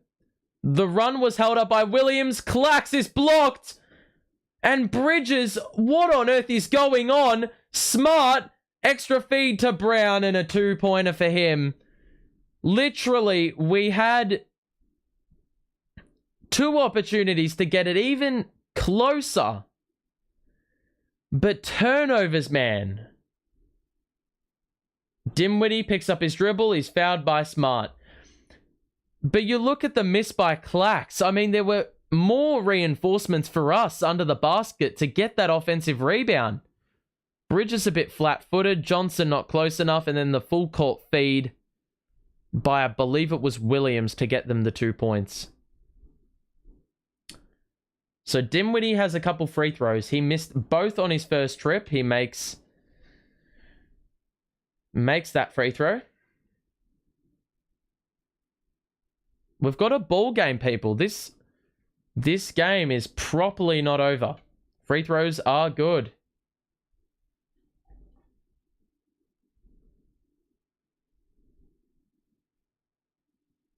Marcus Smart. Tatum. Back to Smart. 3 over Johnson. It's long. The rebound by Bridges. The shots that were falling in the first are no longer falling. Dinwiddie. High screen Clax. One-on-one with Horford guarding him. On the perimeter. 12 to shoot. High screen Bridges. He's going to get it now. Dinwiddie on the catch. Nope. DFS in the corner. Get it. Yes! Thank you, DFS. Finally! 3-point game. Game on. Horford does not shoot the 3. Tatum in the corner. Gets by DFS. And scores the 2 over Clax. 5-point game. Foul off the ball by Smart. Dinwiddie had a runway to the basket. He had bypassed Horford, but the foul occurred prior. Dinwiddie with an awesome extra feed, though, to DFS. The ball movement on that previous possession was pinpoint. Little bit of alliteration going on there. Previous possession pinpoint. All right. Dinwiddie now. Dinwiddie in a switch. Tatum guarding. The kick out. DFS drives baseline. Picks up his dribble. Cam cuts down the middle. We got another foul. And in the first quarter, we couldn't keep the Celtics off the free throw line early. And in this quarter, the Nets are now making the moves to get to the free throw line. Another couple of shots for Cam Johnson, who, as I said at halftime, he needs to be playing for the majority of the second half, I believe, in order for us to win. Johnson misses free throw 1. Got to be converting those. We've had plenty of opportunity to make them. But at times it hasn't fallen. Second free throw is good. Okay, so a 4-point game. Marcus Smart with possession. Cam Johnson picks him up on the perimeter. Williams. Bounce pass to Tatum. What the fuck is that bullshit? Bridges is going to be the guy who picks up the foul, but let's have a look at what Smart did here. Full on has battered him in the arm. What a joke. But he gets up just fine. The defense is so much better. So much more alert. You can see the switching is better. That's a moving screen. Nope. Okay. Nope. Bridges is picking up his second foul in about 20 seconds. 68-64. Ball is inbounded. Williams now to Brown. You don't need to switch this. A travel by Brown. That was incredibly unprovoked. Out of absolutely nothing. And just like that, that possession evaporates and we've got a turnover. And the Nets can cut it down to a singular possession with a make on this trip. Johnson, handoff to Bridges. Into the paint. The midi is good. It's down to 2, people. 68-66. They cannot buy a basket. Brown the cross into the paint. Collects with the block. Get out of here. And we have a foul on Smart. And both players hit the deck. Smart took a shot. That is instant karma for batting Bridges. I don't care how... what's the word? Not legitimate. How intended it was when he slapped Bridges. But that is just karma, eh? So now, another foul. Smart will go to the bench. I believe he's picked up number 4, which he has. And it will be Nets on the side.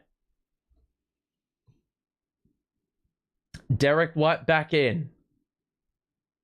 Dinwiddie in a switch. He's got Horford picking him up on the wing. There's a technical by the Boston bench. I think it was Marcus Smart who has just remained vocal.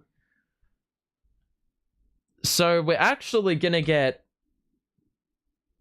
a shot and ball. We can take the lead, people. So Bridges going to get the free throw. He's been an everywhere man in this game, and he scores another free throw. It's a 1-point game. We were down 28 in the second quarter, people. Now, all of a sudden, I'm a little bit more awake. Johnson, kick out. Finney-Smith for 3. Ah, it's off. Long rebound. No, surely it's our ball, man. Every time the 50-50s go the opposition's way. So it's going to be Celtic ball and a chance to reinforce that very slender lead. Tatum doesn't shoot the 3. The alley-oop to Williams is smart. Very, very smart. They needed that. And it was all about the rotating over. We didn't have enough reinforcements under the basket. A simple alley-oop lob was the answer. Dinwiddie. Finney-Smith through the middle. Huge block, Williams! Tatum, corner. Brown is wide open. He missed it. Rebound Bridges. He's been unbelievable. Dinwiddie doesn't opt for a drive. Bridges wanted a foul. That was a really wild layup attempt, and it's a 5-on-4. Horford, Tatum, drive. Good defense. Clax. Oh my God. How is that a foul? How is that a foul?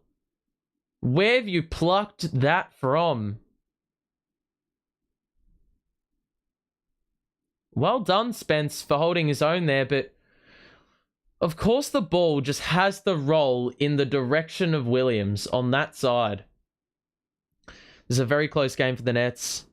Also, Swamp Dragons video went. I just didn't have time over the All-Star break. I had the Mikal Bridges video out. And some other content out as well. So maybe that's more of an off-season thing when there is no real content to do for the Nets. So I'll do it at some point. Bridges is limping just a little bit. I would imagine he's okay. It was just a pretty hard landing. I think he's fine.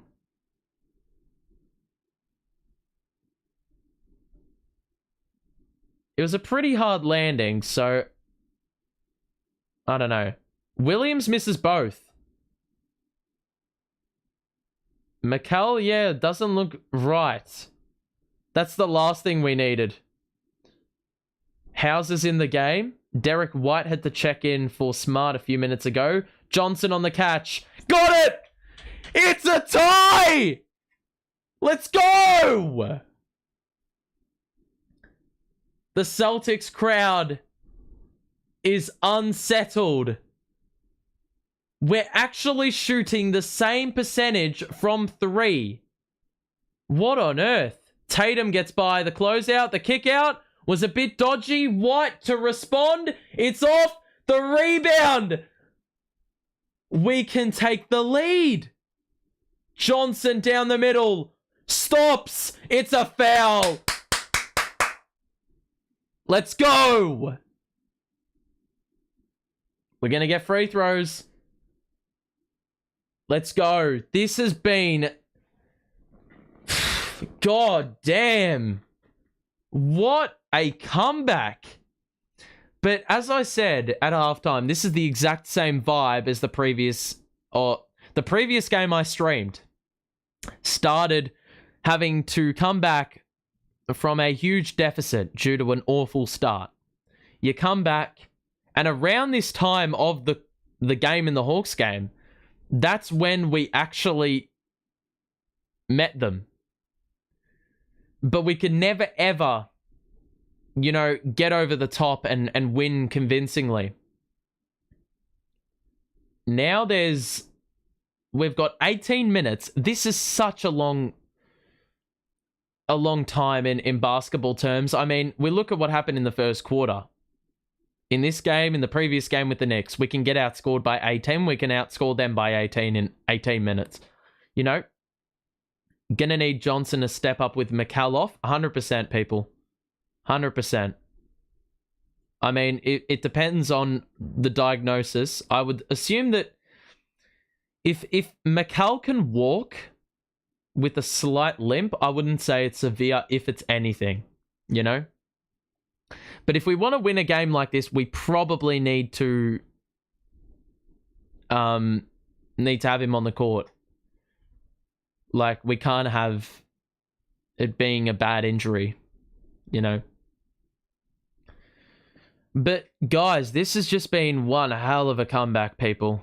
If you are enjoying the stream, make sure to drop a like and subscribe. We're going to be back for Nets Hornets. And then at the back end of next week, we have Nets Minnesota and Nets Milwaukee at the back end of next week. So those will be the next 3 streams. You can see it on the right of me. 70 apiece, though. We're getting free throws. 6:11 to go. Luke Cornett, who has not played a minute in this game, is getting minutes now. So it looks like they're going to give him some opportunity to employ the Cornett. And by that, I mean contesting jump shots by jumping straight up in the air from 15 feet away. But it's because of the defense. It has been literally the defense. Let's have a look.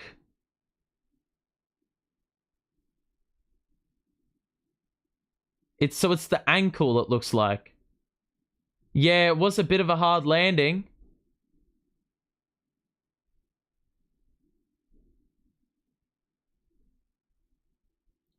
McCall is... He looks alright. He looks good. McCall looks fine. He's back on. He's back on the court. Rejoice! He's got 27 points and 6 rebounds already. A 40-point game is on the cards. And here's a fun fact. He's scored 20 plus in 6 of the 8 Nets games he's played. We are in front, people. We were down 28 halfway through the second, and we now lead by 1. The opportunity to make it 2 with a second free throw make, and Johnson is good on that. So we're back in front. 28-point deficit we faced in the second.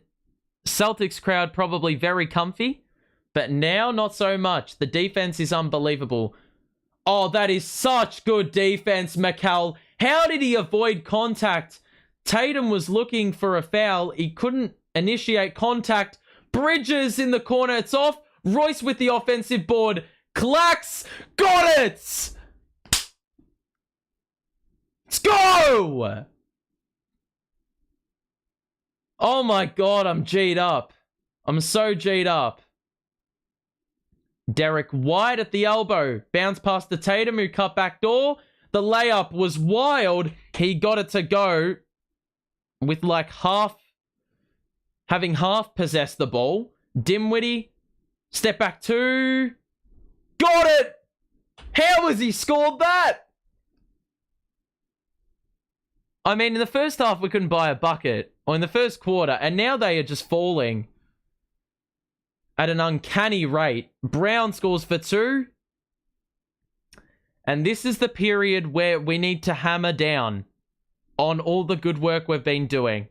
You know, we can't fall into bad shots. Dimwitty, the pass to Royce. Goes baseline.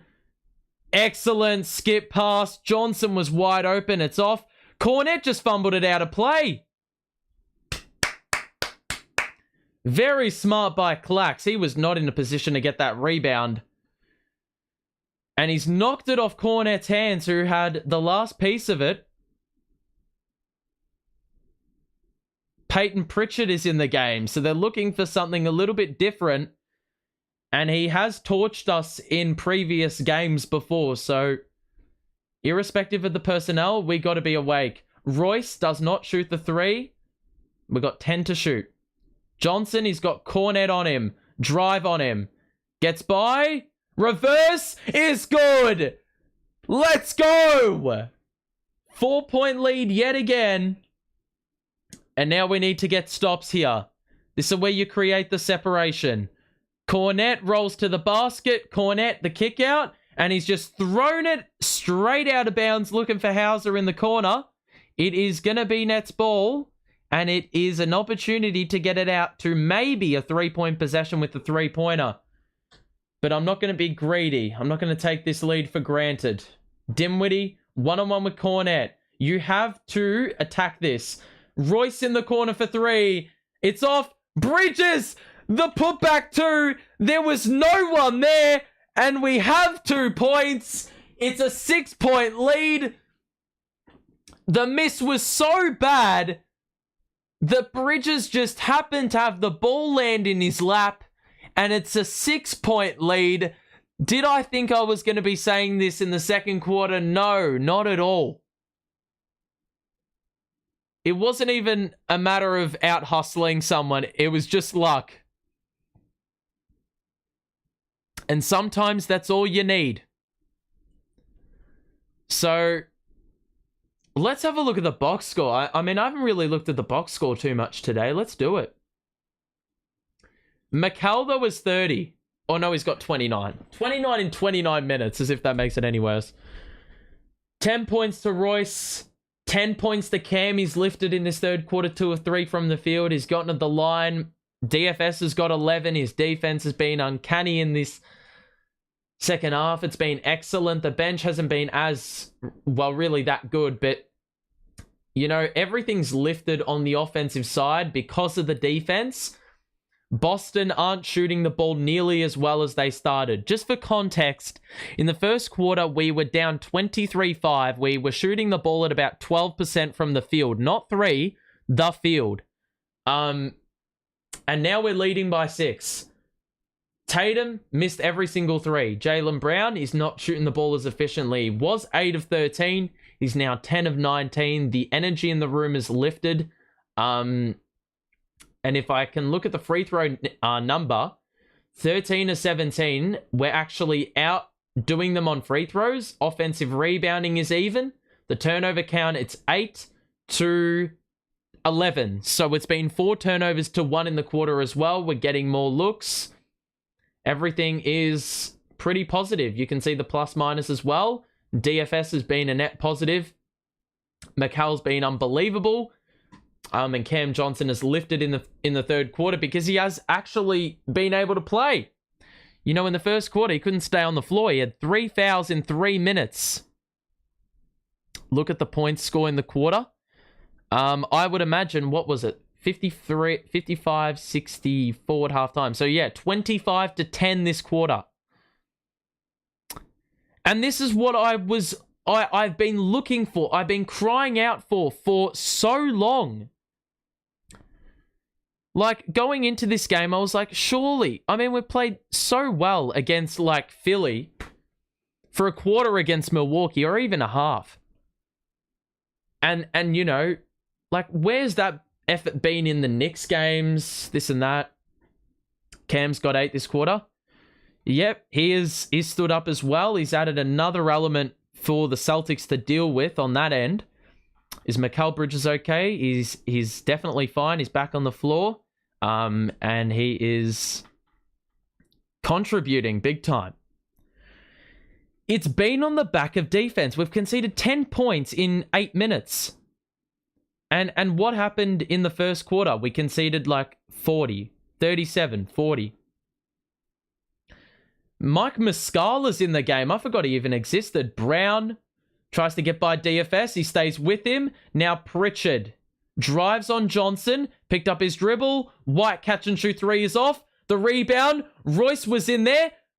Muscala on the floor. And we will have a jump ball. 3:35 to play in this quarter.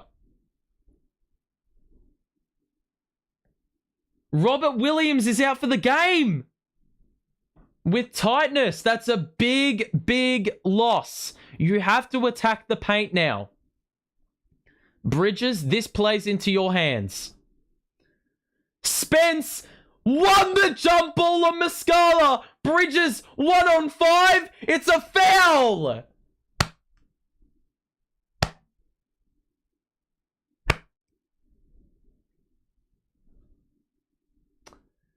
How on earth did Spence win the jump ball? I mean, serious springs there to get the ball forward to Bridges. And now more free throws. We've been in the bonus for so long. Bridges makes number 1. And all of a sudden,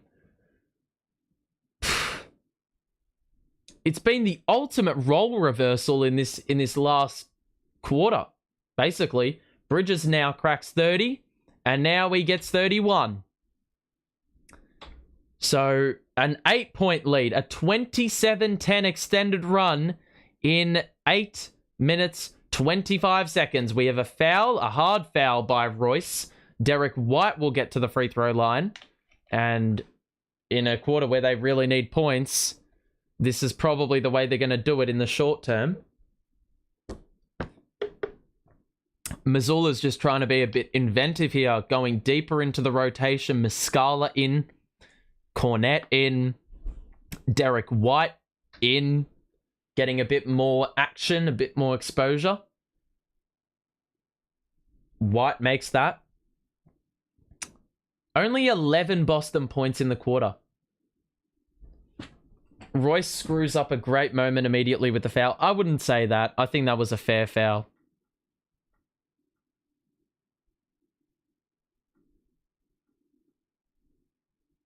Free throw made by Derek White. Perfect from the line. We're shooting 50% in the quarter. The Celtics, 36%.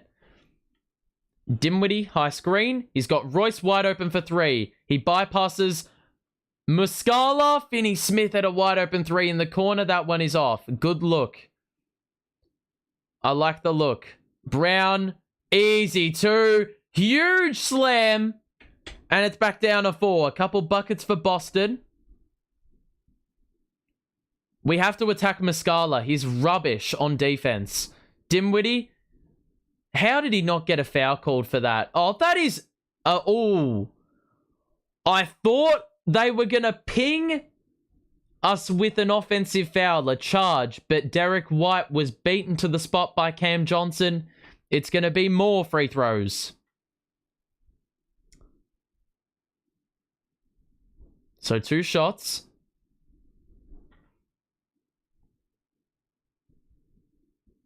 $82-78.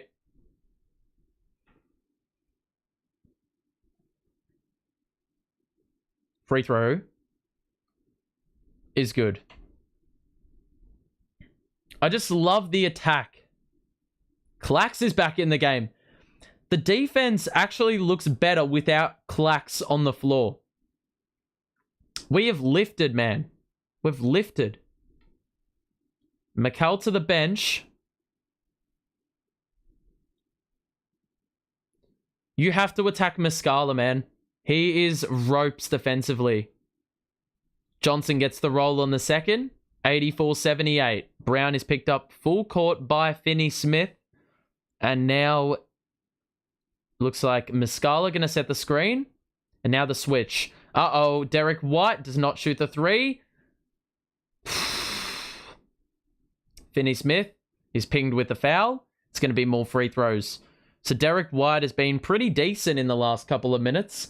Gotten to the line a couple of times. Added a little bit more to the Boston offense that's been severely lacking in the third quarter. And a couple more free throws will get it back down. Free throw is swish.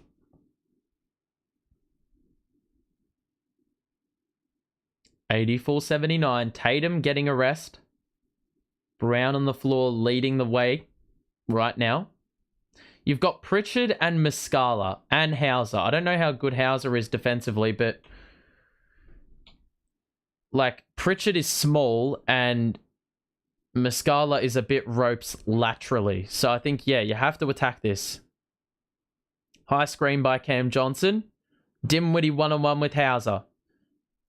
Drive it. Johnson, back to Spence.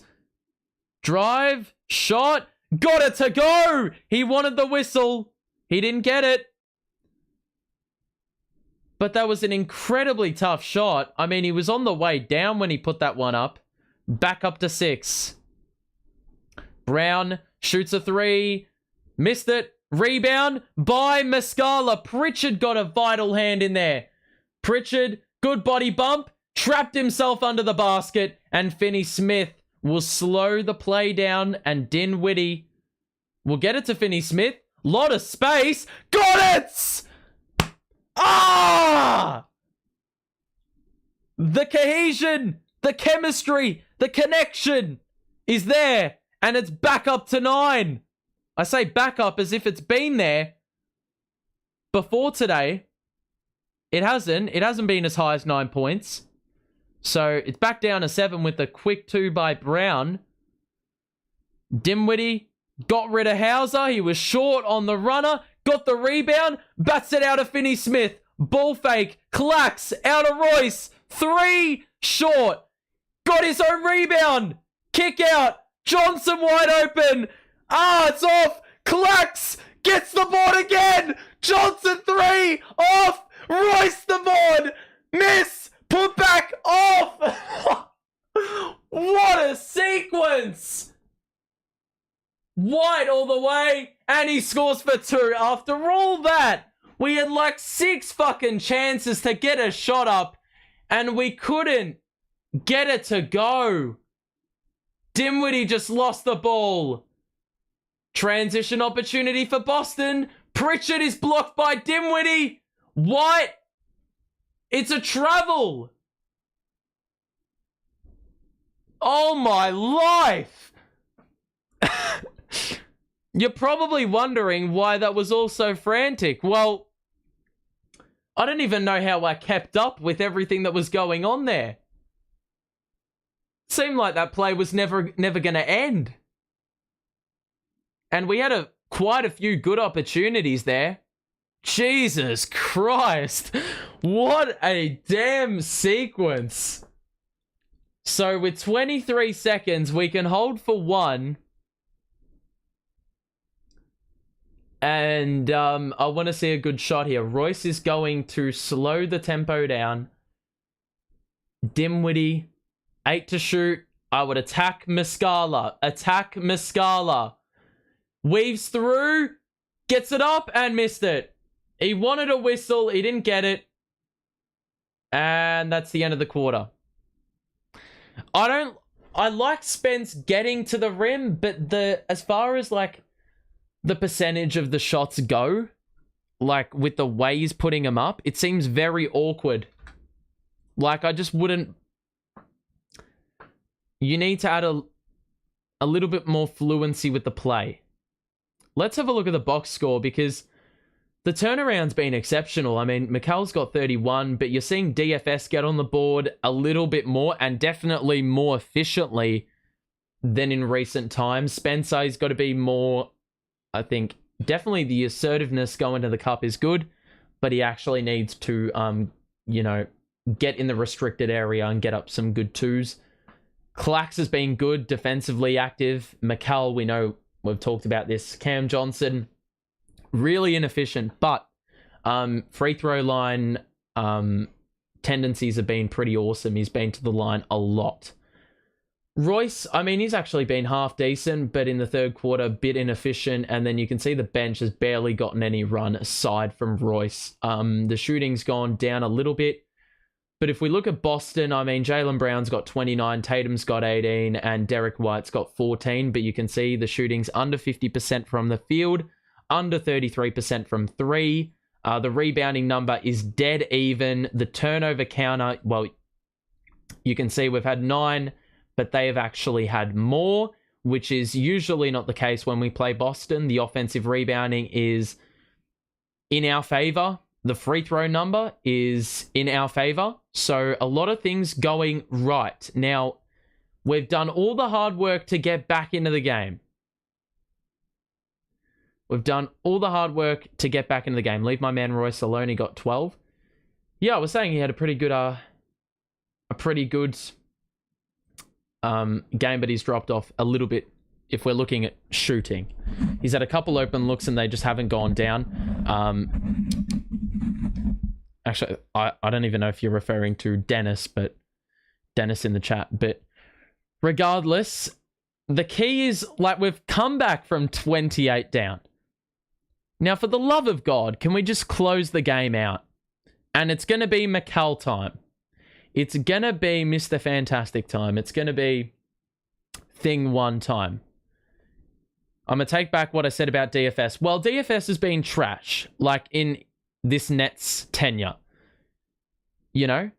Like, it is...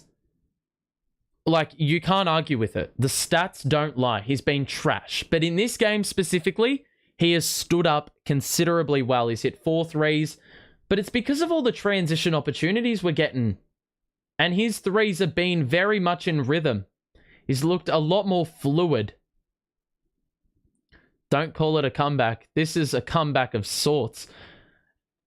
I mean, it's about... Yeah, we've come back, but we need to complete the comeback. We need to complete the comeback. That simple. Do not take the foot off the gas.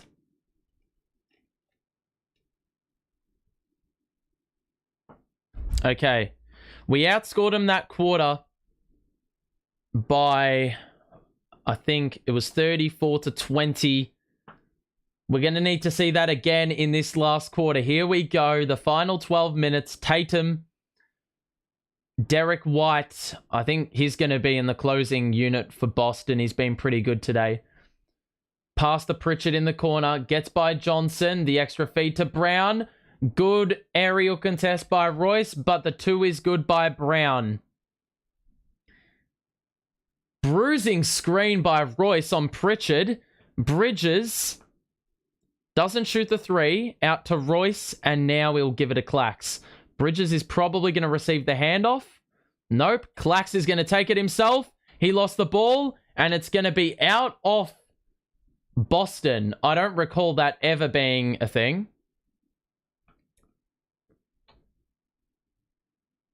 So 5 seconds to shoot. 11-17. Here we go. Who are we looking for? Get it in. Clax out. Johnson. Catch and shoot 3. Got it! It wasn't a clean possession, but sometimes if you've got snipers on the perimeter, you just feed them and they'll do the rest. It's back up to 6. They have just attacked the rim since we actually got the lead because they need it. Brown, kick out to Pritchard. 3 is off. Excellent contest by Cam Johnson. He soared to contest that. And that definitely worried Pritchard a little bit. Johnson deep 2. That was a brick. You don't want to shoot those. Tatum. He's got Seth Curry on him. How has this happened? Good active hands by Seth Curry. And a foul on the floor by Seth. That is a nothing foul. What do you want him to do?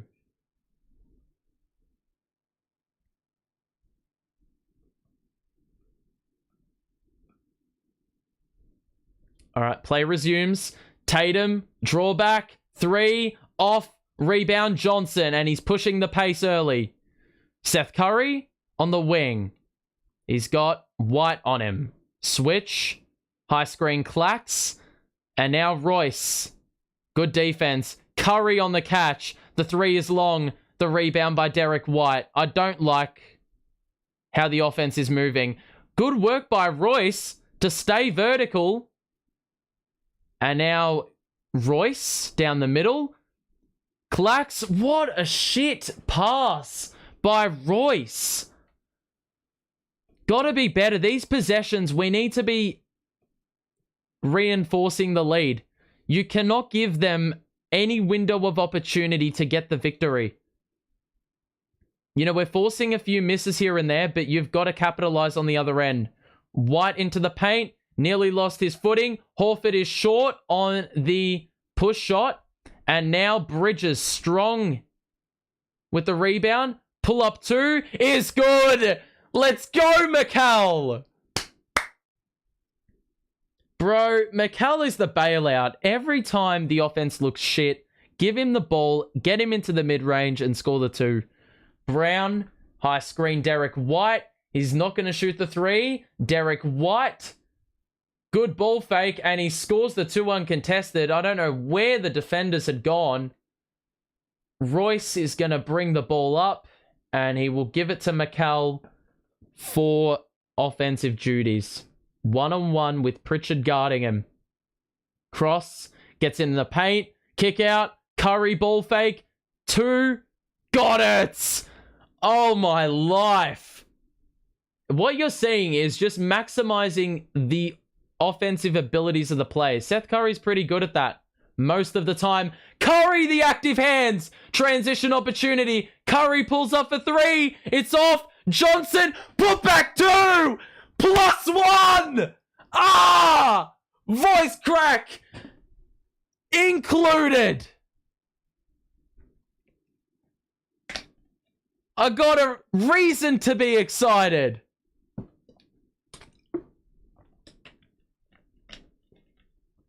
You're literally maximizing the offensive talents of these players. Brooklyn Bridges is unbelievable. But Seth Curry on the defensive side, he was a part of that group that made a little surge at the back end of the second quarter that got us back in the game. Miss by Cam Johnson at the free throw line. The margin is out to the highest of the day for the Nets. White, pass intercepted. McCall with the ball. Pull up 2 uncontested. He got it again! Timeout!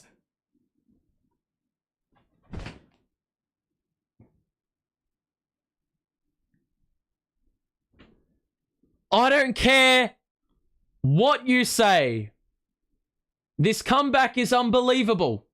The defense that we have seen in the last 2 or so quarters is the defense that this team has been hyped up about.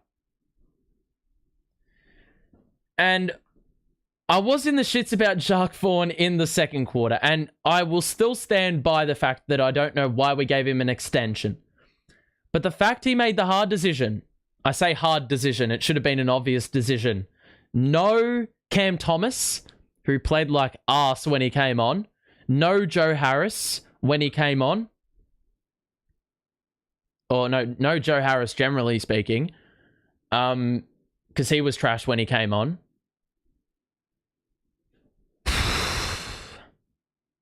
So, what a damn revitalization. If you are enjoying the stream, make sure to drop a like and subscribe if you are new. But can I say I expected this? And of course, the default response is, look at our all-star team. The Nets are back. Well, we're playing insanely well here, but we're seeing the best and the worst of both worlds in this game. Started off looking utterly abysmal. But I also want to let you know about something. 3 years ago to the day, we played Boston in the exact same arena. Karis LeVert fueled a comeback and scored 50 points on our way to a win in overtime. If we can get this done, I would say it's the same, if not better vibes than that. As Shaq would say, you can't fool, I'm familiar with the game. Yeah. Well, this is what I've been crying out for. Like, how is this team who has played this well conceded 142 to the Knicks, bro? But McCall is just uncanny, bro. And this is all on national TV. This is for the world to see. This is for everyone to see, mate. This is on national TV. I thought we were going to get embarrassed. At worst, we'll lose by a small amount. If we beat the Celtics, then we lose into the Hornets. It's just something the Nets would do. It is. The game is not done yet, though. I act as if the game's done. It's not done. 35 to McCall, though. He could very much score 45 again. You know? If you haven't seen my Mikal Bridges video, I assume you have. It is basically a carbon copy. But he's just... he's insane. And his efficiency is unreal as well. So Smart is going to let the ball roll. He has been on the bench for some time. He's back in replacing Derek White. They're running Sam Hauser. DFS is back in for the Nets.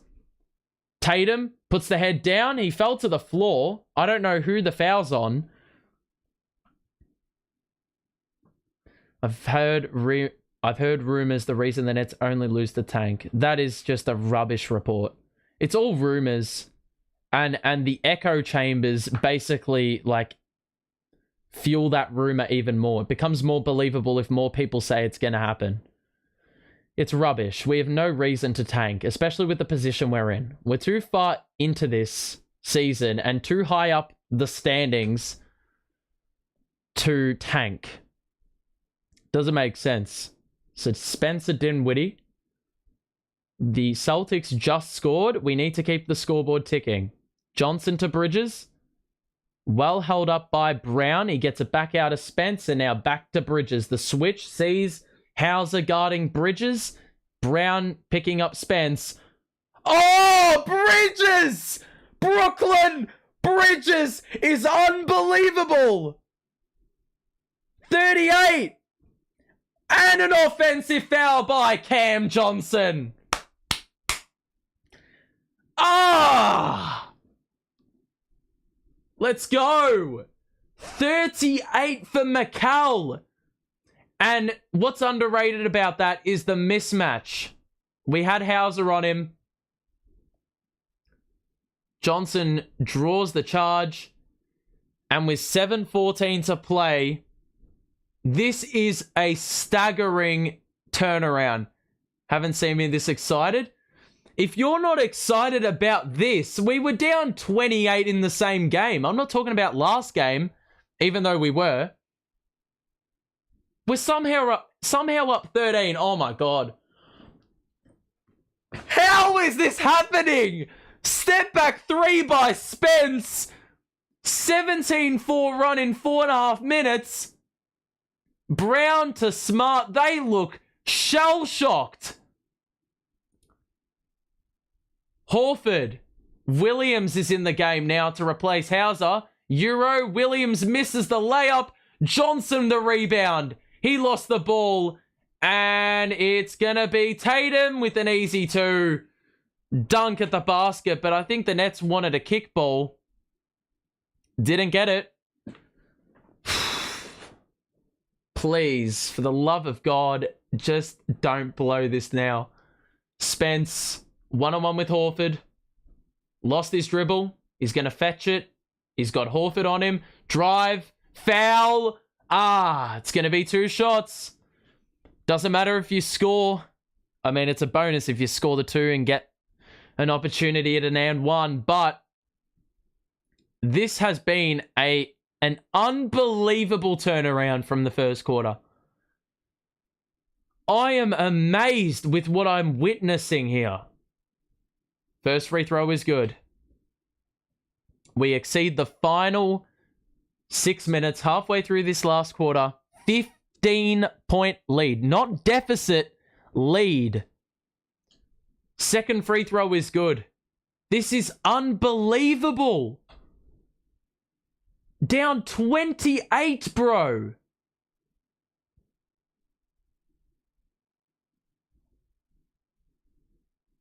A foul by Dinwiddie.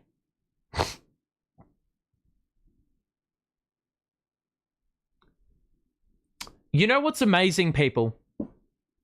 So we only had 23 points at the 7-11 mark.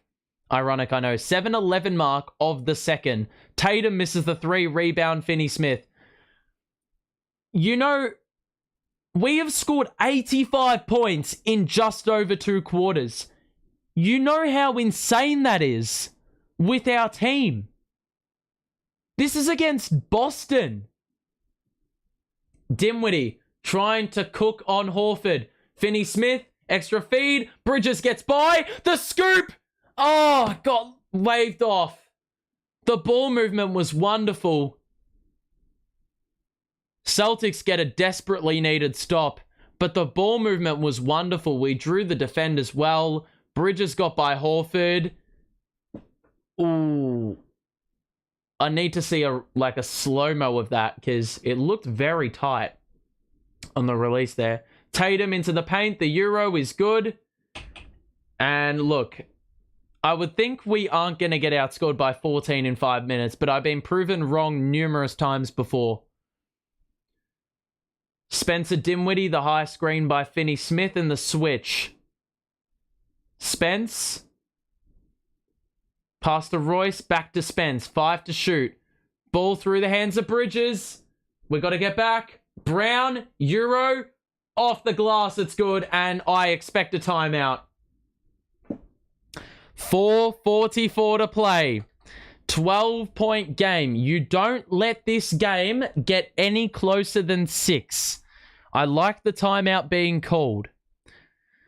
But as I said, how insane is it that this team has scored 85 points in about 2 and a bit quarters? That's unreal. And look, you can't tell me otherwise. This team gives so big of a vibe of that 2018-19 team. Beating teams as underdogs. Beating teams as underdogs and losing the winnable. The key is keep the ball movement going. Keep the ball movement going. We've been playing small ball down the stretch. I don't like it. You have to bring Clax back into the game for these final 5 minutes. You don't need to chase the game. You're winning. You're in pole position. You bring in Clax to ensure that you don't concede 12 points. It's that simple. Like, I don't want to hear anything else. I don't want to see anything else, should I say. 108.96. Boston have gone on a very short 4-0 burst.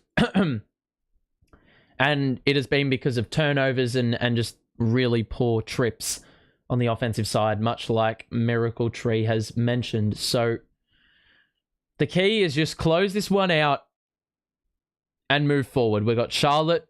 It'd be awesome to get a win and then have to play Charlotte and Houston back-to-back. Or not back-to-back, but in the next 2 games.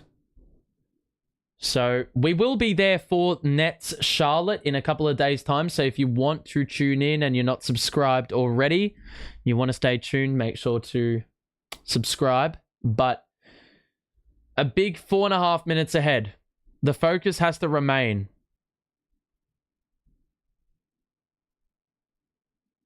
Alrighty. Here we go, people.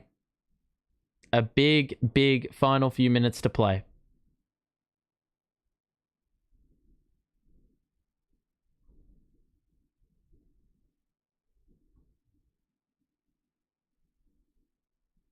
Okay. Here we go. Here we go, gents. Ladies and gentlemen. A big few minutes ahead. Here we go. 4:44 to play. McCall with 38. You keep scoring. You get the job done on the defensive end like you have done for 2 quarters, and you will win the game, irrespective of how well you do on the offensive side. It is as simple as that.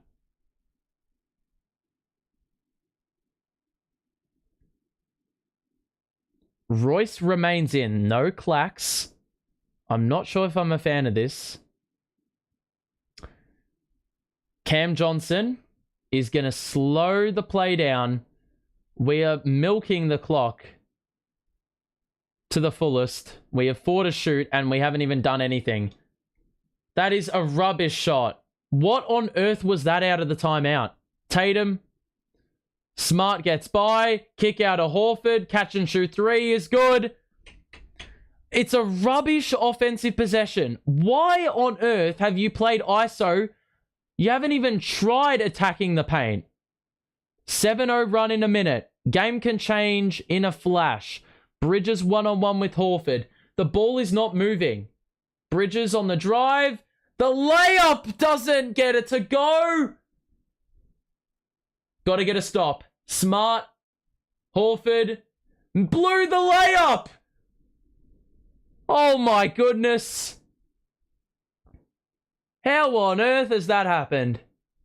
That would have been a big make for Boston. And now Spence one-on-one with Horford. He drives. The layup is good. And that is a much smarter possession in comparison to the previous. And now defensively it makes things a lot easier because you defend in the half court. Tatum doesn't get the bounce on the layup. And there you go. Defense or offense leading to defense. Defense leading to offense. It all comes to life in that exact possession. You score 2 or you defend on one end. I mean, Horford blew the layup. But you defend, you can score 2 on the other end. It becomes easier. You score 2 on the other end. The next possession you can get back and you only have to play half-court defense. Everything is a ripple effect.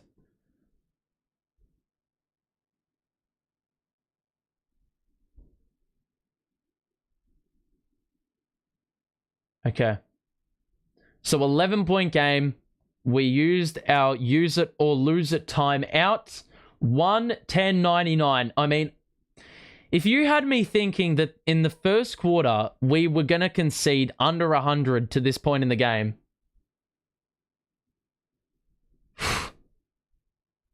I mean, I'd be damned. 110.99. This is where we close it out. 3 minutes is plenty of time for Boston to go on an 11-0 run. We've just seen they went on a 7-0 run in about a minute. It's been on the back of turnovers and poor shot selection. You've just got to keep the same mentality. So, Dinwiddie makes the 2.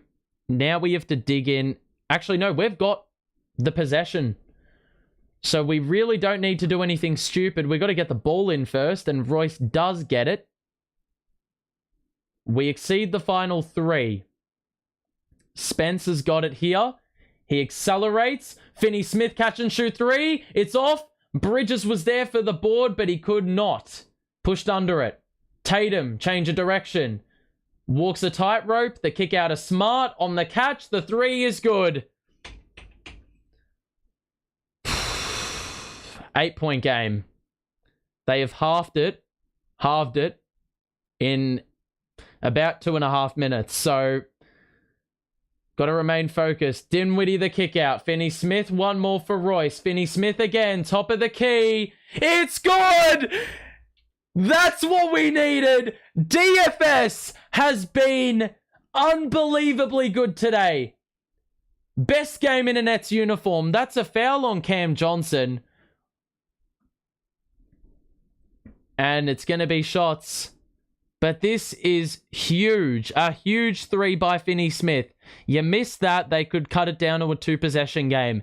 You've made it, and it's back up to double figures. This is what we thought we traded for. That's exactly it. It is that simple. The defense has lived up to the expectation outside of the first quarter. And McCall's been unbelievable. Cam Johnson's been unbelievable. DFS has hit about 6 3-pointers, which is probably more than he's made, like in any other game combined. DFS was 21% from 3 in the first 8 games. He's made 5 of 10 tonight. They made both. It's back down to 9. Finney-Smith gets it across half court, and now McCall will hold with 2 minutes to play. It's a tough ask for Boston. It's not out of the question, but we can score and probably put the nail in the coffin. Bridges is doubled. He's got to get it to Royce. Get it to Johnson. 2 to shoot. The turnaround. It's off. The rebound by Boston. It's Jaylen Brown. Picked up by Spencer. 3. Leaning in. It's off. The rebound by Finney-Smith. It's a foul by Tatum on the rebound. And it's going to be shots, I believe. I think that's their second in the last 2 minutes. Actually, I think I'm wrong. So it will be a side out. 9-point game. No reason to foul because turnovers definitely are possible. But we're in charge here. Royce out to Spence. 1:30 to play. Dinwiddie, Finney-Smith into the paint. The kick out. Spencer. Royce wide open. That would have been it. Had to make that. Horford. Brown. Gonna drive on Johnson, who's playing on 5 fouls. It's a travel, and he was playing on 5 fouls. Excellent discipline to stay with him and force the error on 5 fouls. Unbelievable defensive effort. That has really summed things up. A travel by Brown, and, well, fair to say, I don't think anyone watching this game expected this to be the current result. Not the final result yet. The final buzzer has not blown. Dinwiddie on the outside. We're in the final minute. Spencer, he's got DFS wide open. Ice the game, boy! Royce with the offensive board. Johnson out of Bridges. And we have no reason to shoot the ball No rush. Bridges cross into the paint. He lost the ball. There is a foul. They'll probably use their timeout if they really want to review it. But this is an unbelievable comeback. Oh, that could have been clean. But I think they've conceded defeat. They would have challenged that if they seriously thought about it.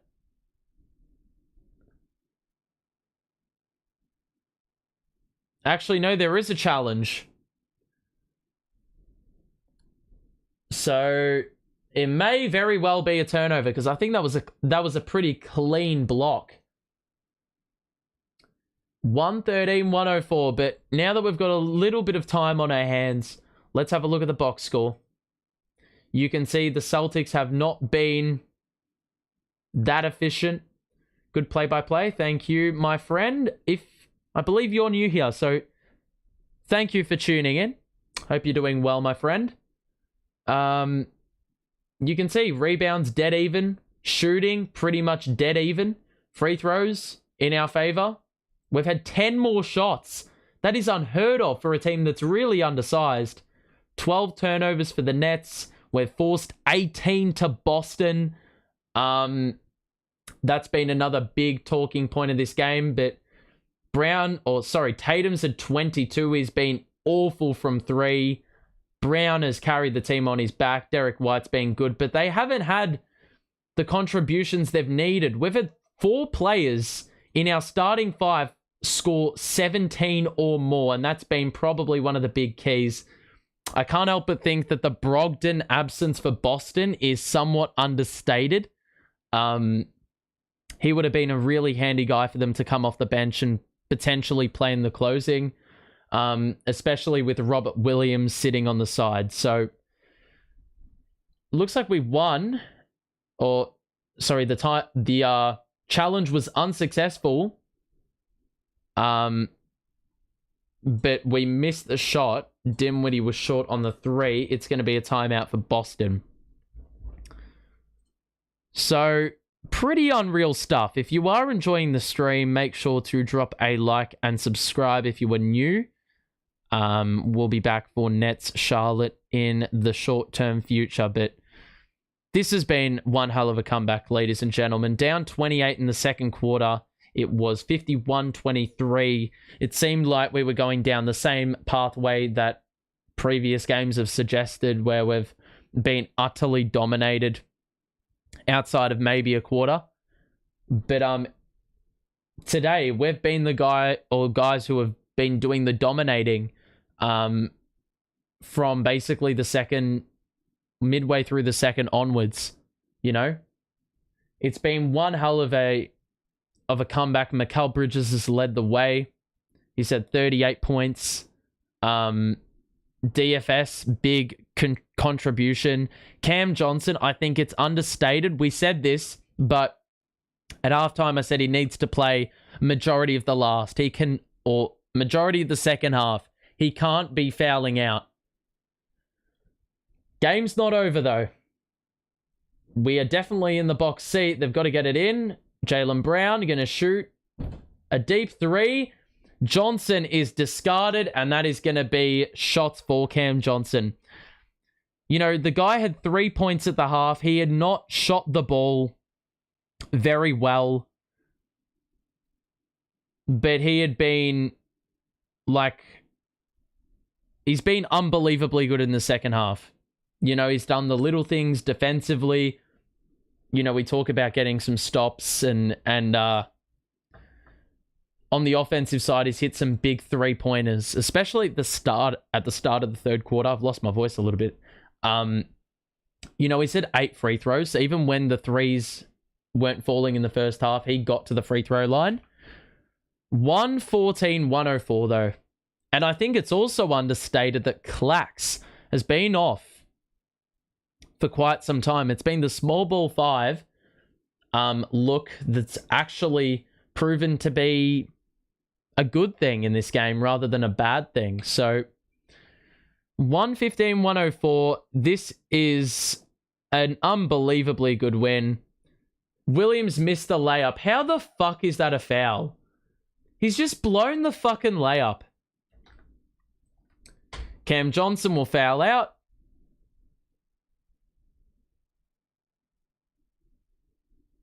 Biggest comeback in the NBA this season.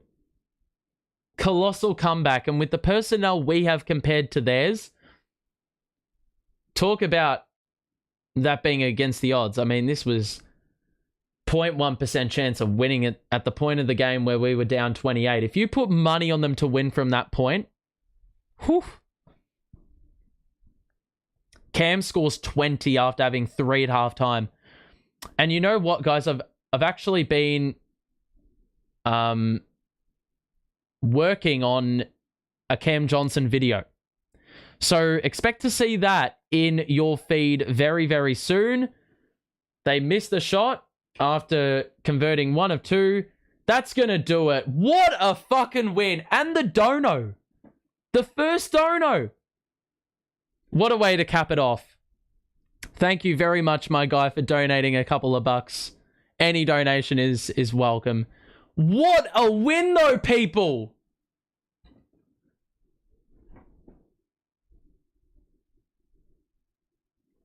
Is this the turning point? Is this the turning point? Ladies and gentlemen, this is exactly what I wanted to see.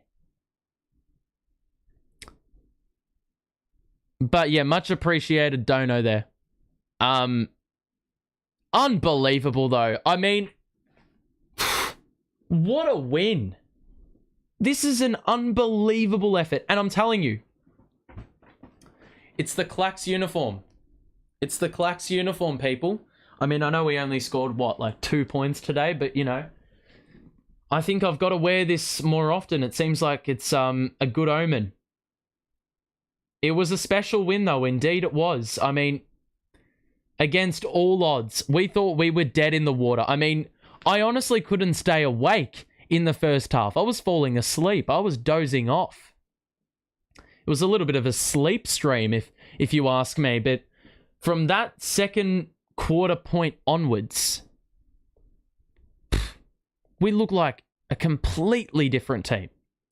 Offensively, defensively, we played Boston at their own game. Let's have a look at the box score and then we'll discuss things a little bit further in depth. But you're seeing here, Dorian Finney-Smith, who has shot the ball at 20% from 3 in 8 games, ends up with 5 3-pointers made. $10? Toka Tom, thank you, my dear friend. You did not have to donate, but thank you very much for the 10 buckaroos.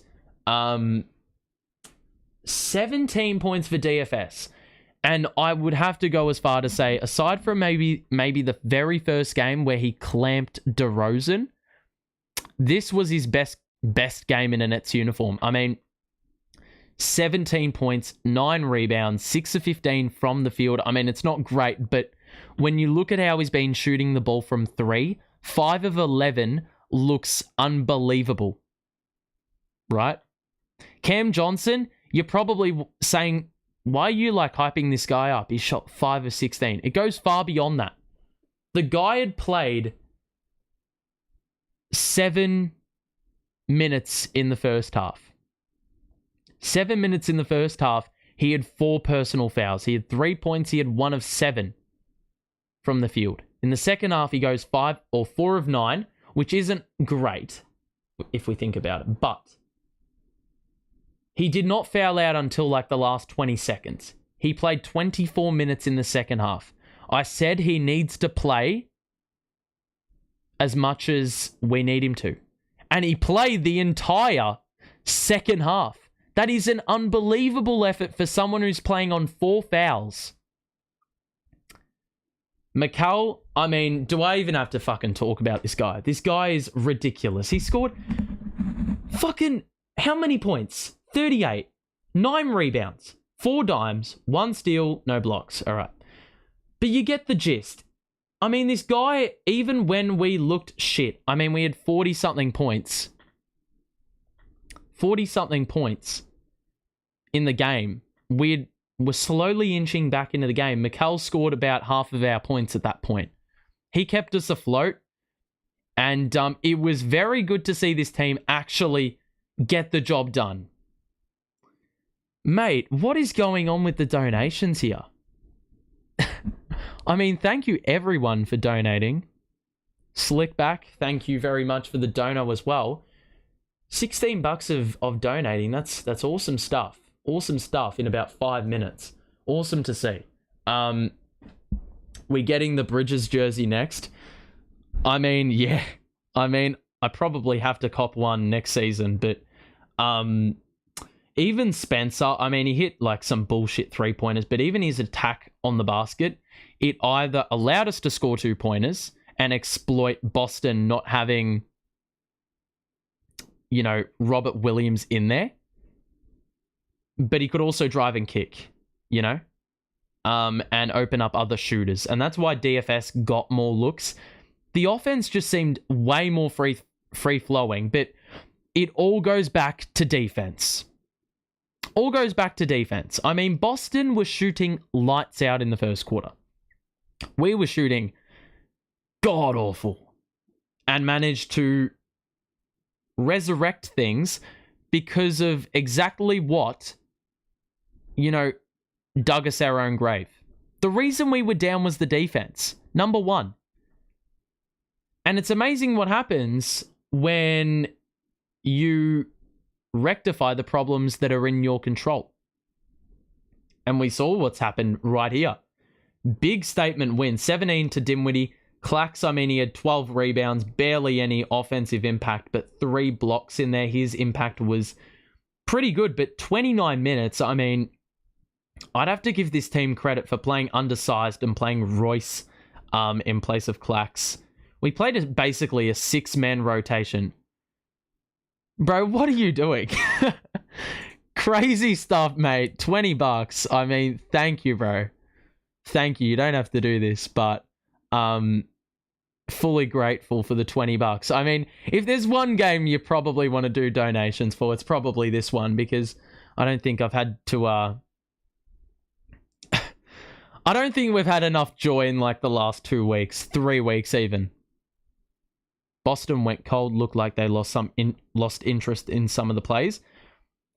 I will say this again, the defense was the number one thing, because the minute we looked more defensively engaged, Boston looked a little bit more uncomfortable offensively. They were more prone to turnovers.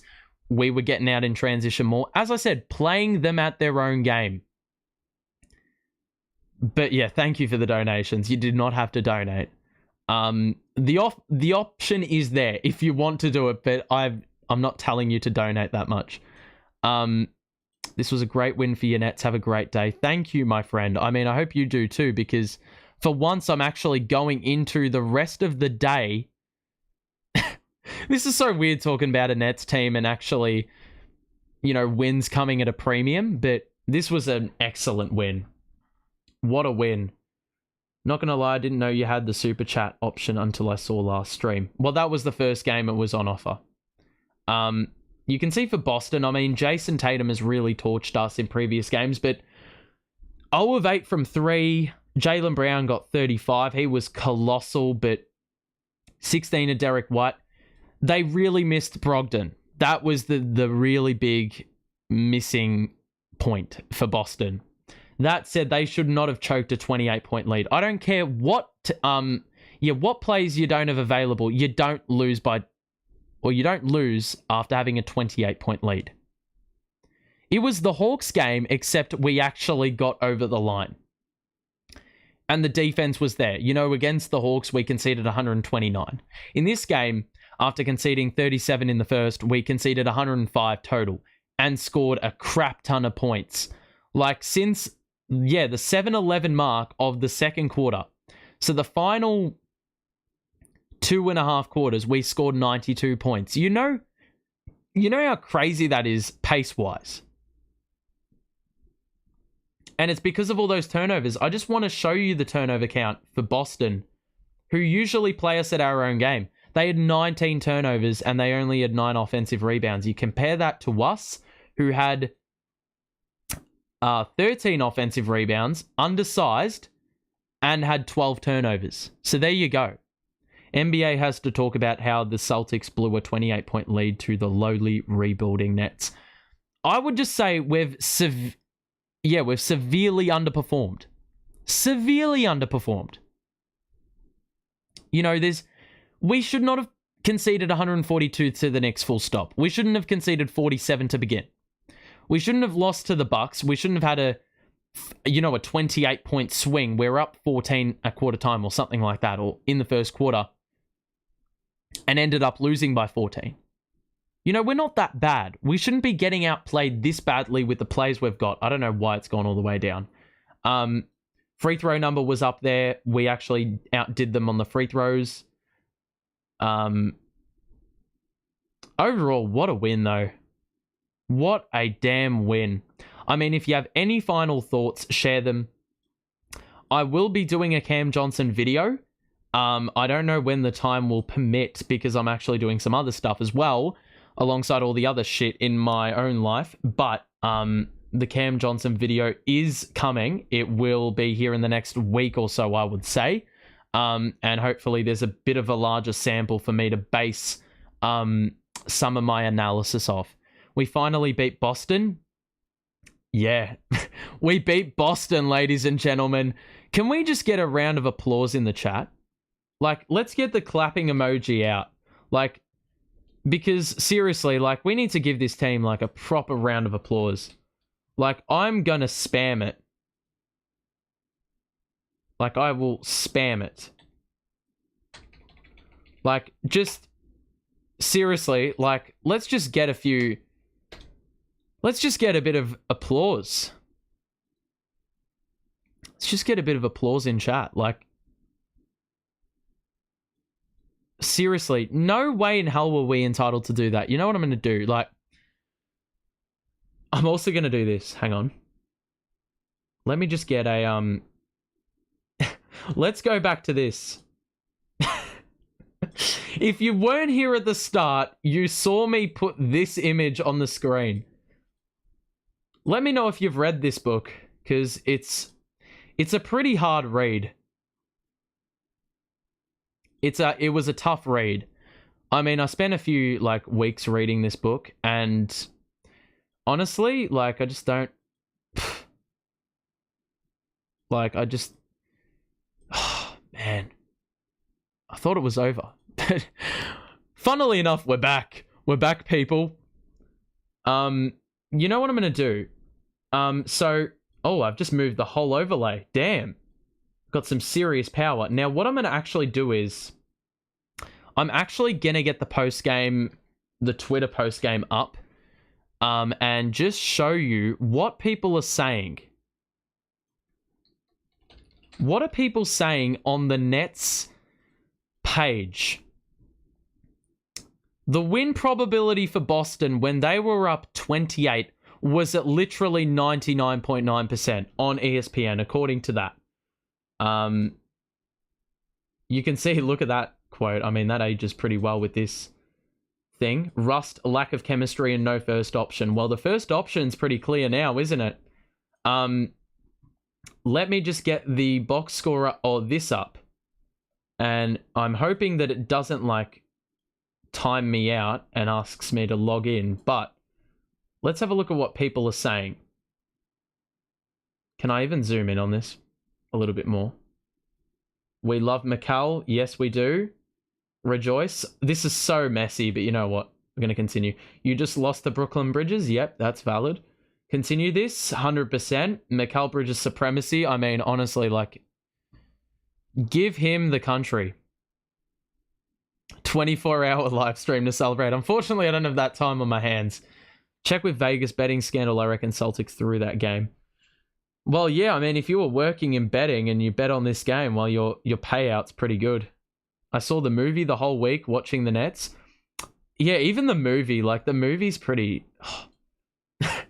Diary of a Nets fan was just... Yeah, I mean, it was pretty box office, but anyone that wasn't a Nets fan enjoyed it. Every Nets fan hated the movie. Let me just actually show it a little bit more. Just in case you haven't seen the movie, just check it on IMDb. It has like 40% reviews by Rotten Tomatoes, apparently. The Brooklyn Nets have the largest comeback win this season. Yep. Big win. I love you guys. Yeah, I guarantee that guy wasn't saying that in the second quarter. Look at the Nets Twitter post about their win probability. Yeah, that's what I was referencing. Yeah. Potential fraud.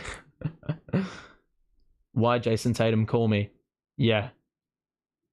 No, he was a bit of a fraud today. Words can't even explain what I'm feeling right now. I'm so proud. Hang on. Oh, I moved it again.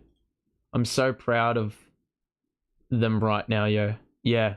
I'm proud of them for the comeback. It was crazy. What does that say? 30-1 since 1954 when after leading by 29 in the first quarter. Sorry. 20.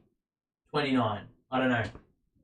But regardless, like, it's not very often the Boston choke, let alone when they're up 100 and... or 100... what the hell am I talking about? When they're up by... whatever the margin is that we came back from. Why have I just beefed up the score so much? I promise it wasn't that bad. I have so many images of Tatum correlating to him being a fraud. Well, as I said, it's pretty justified. I like this modification of this image. Cam didn't get any minutes tonight, though. The good vibes are back in Brooklyn. It's about time. Hopefully, yeah, it's just full steam ahead from here. Someone referenced their own Snapchat story. Yeah. Crazy stuff, though. It's just good vibes. But I guarantee before this, it would have been absolutely ropes. Like at halftime, you wouldn't want to even look at Nets Twitter because we all know what would have been there. Sack the coach, sack the players, sack the team, sack Josiah. Legit everything. Like there was a quote by one of the Nets beat writers saying no identity, no direction, no timetable. And I wonder what his words are now. Let's just have a look. He says, yeah.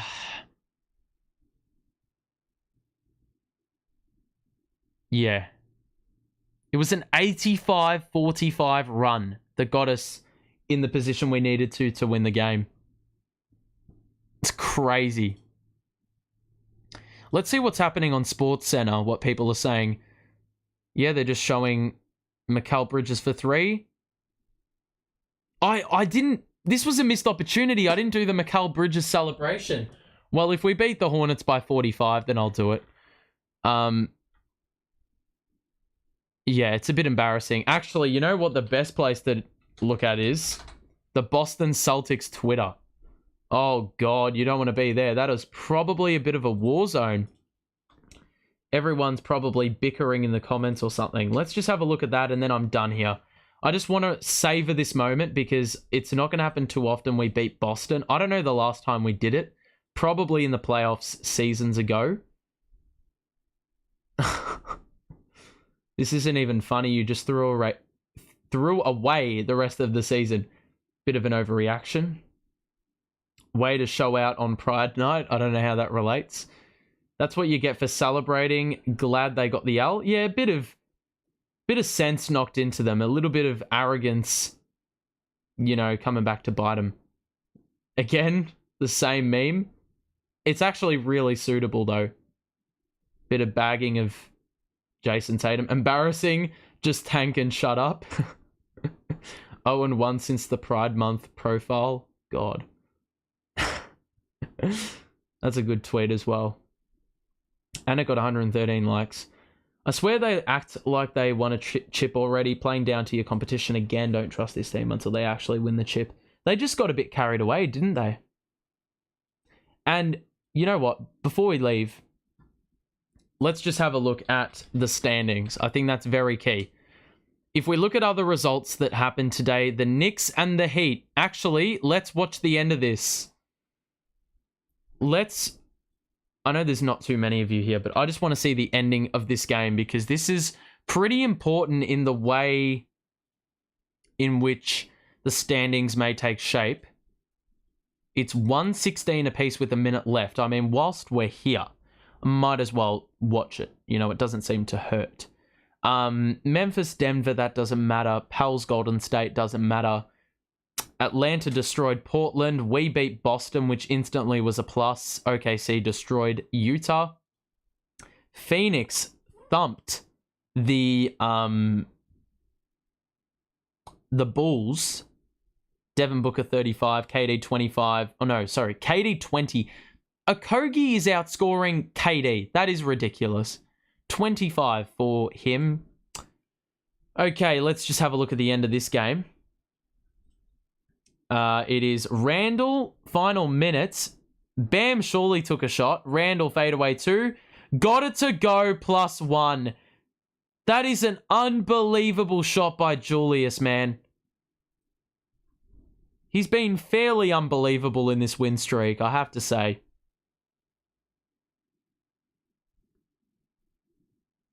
So it's the 2+1. Bam hit him on the wrist, I would say. This is going to be a really long last quarter, isn't it? He did take a shot, though. Are they can't review that because it was a no call. That's a bit, yeah, bit shit. But the Knicks are up 2 now. Randall's got a free throw, and we've got now a nice old lead. Okay. Randall's got 40. Hero for 3. Nope, he's not going to shoot it. Now he is. Nope, he lost the ball. It's a foul. Quickly wants the review, I think.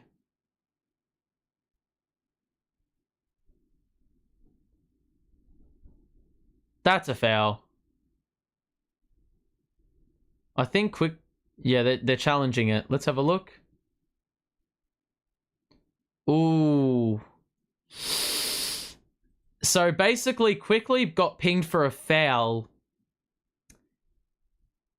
Hero fell to the floor, but the initial contact was because Bam initiated. I don't think that's going to be a foul. The Knicks probably are going to get the ball here. Who am I rooting for? Well, given I'm a Nets fan, I don't want the Knicks to win, but I reckon I actually want them to win because they're higher in the standings. I'd rather that the ground is made... Like, in order for us to stay in the playoffs automatically, we need the Heat, the Hawks, the Raptors, the Wizards to all lose.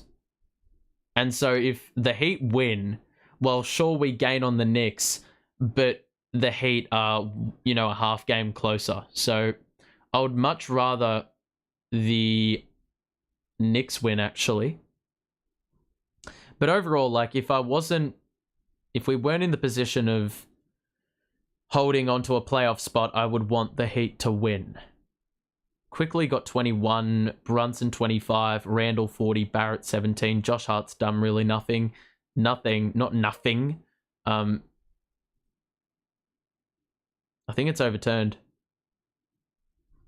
I'd say that's probably a win for us. Oh, not overturned. I didn't hear the reasoning, but it's Heat ball.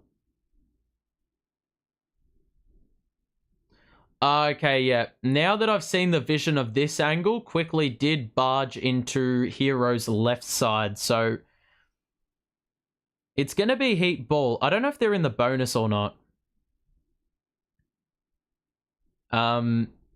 We're going to just see the end of this and then we'll wrap things up here. But it's been a wonderful stream. Thank you for the support, the donations, all the good vibes. I mean, what a game. What a comeback. I'm still in awe, to be honest, that we came back. Hero's got 2 free throws. It makes the first one. And so the Knicks have no timeouts left. The Heat have got 2. So they used that final timeout, didn't win it, and now it's the Heat who have got... Well, they've made both. They're down 1. Knicks no timeout. So in the theory that they need to bring the ball in from the side, they've only got one chance. If they can't get it in, 5-second violation. Brunson in a switch. Randall now picked up by Jimmy. Turnover by Randall. Hero got it. Drive down the middle. Layup's good. 23 seconds. They don't have a timeout. Here we go. The Knicks. What a defensive and offensive play by Tyler Hero. He's not known for the defense, but what a steal. They nearly turned it over again. 8 to shoot. Randall got Butler on him. He lost it. He got it back. 2 to shoot. 3. Oh! What a shot! How on earth has he scored that? That was a prayer. Oh my God! Are you taking the piss? That was an awful final possession. He did not intend that with all his might. The Heat played an incredibly good defensive possession. Bro, they had 2. But Randall lost the ball like 3 times on that possession. He's just thrown up a prayer in the corner. Jimmy Butler, that was an unbelievable shot. He fumbled it on the initial take. Butler was face guarding him. He lost it again, got it back, and just threw up an absolute prayer of a three-pointer. And they got 0.7 seconds to get one off. That is an unbelievable 3. I mean, that basically sums up how well the Knicks are playing at the moment. Like, even when it looks like they're going to lose, like, that was an awful shot. They had no timeouts left either. And they've managed to muster up brilliance. They've got 1 second to shoot the ball. I'm not even covering a Nets game. He's got 43, Randall. Is shooting 16 of 25. 8 of 13 from 3. The Heat have got 1.1 to tie the game or win. If the game goes into overtime, I'm not streaming it. I don't have time. That is insane, though. How has he managed that? My God. So the last time the Knicks played the Heat, they won by 2 as well. So a 1.1... Well, yeah, 1.1 seconds to deal with. I would imagine, are they going to go for the win?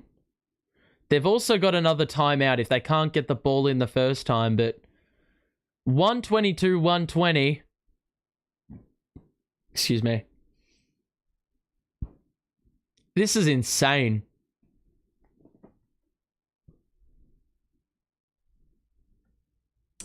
Hero, Struce, Love, Butler and Bam in.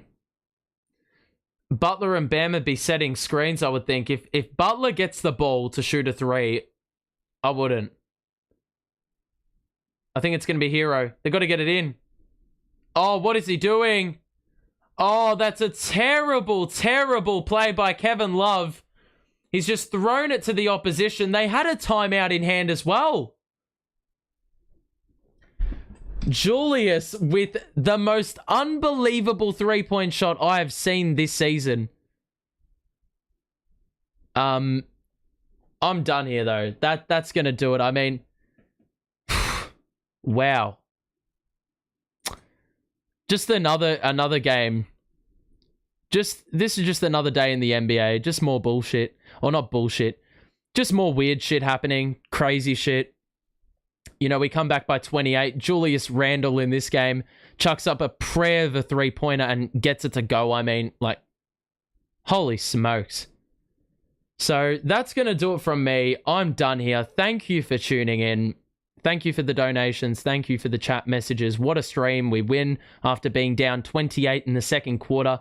Biggest comeback in the NBA this season. It was a 38-point swing from that 28-point deficit onwards. McCall with 38, Cam Johnson with 20, and Dinwiddie and Finney-Smith with 17 each. All those players that we brought in did their job today. We needed them to do it, and they did it successfully. Defense, the number one thing, though. We're done here, though. Thank you, everyone. So long, and we will see you soon against, I think it's Nets Charlotte. Yep, we'll see you then. Bye for now.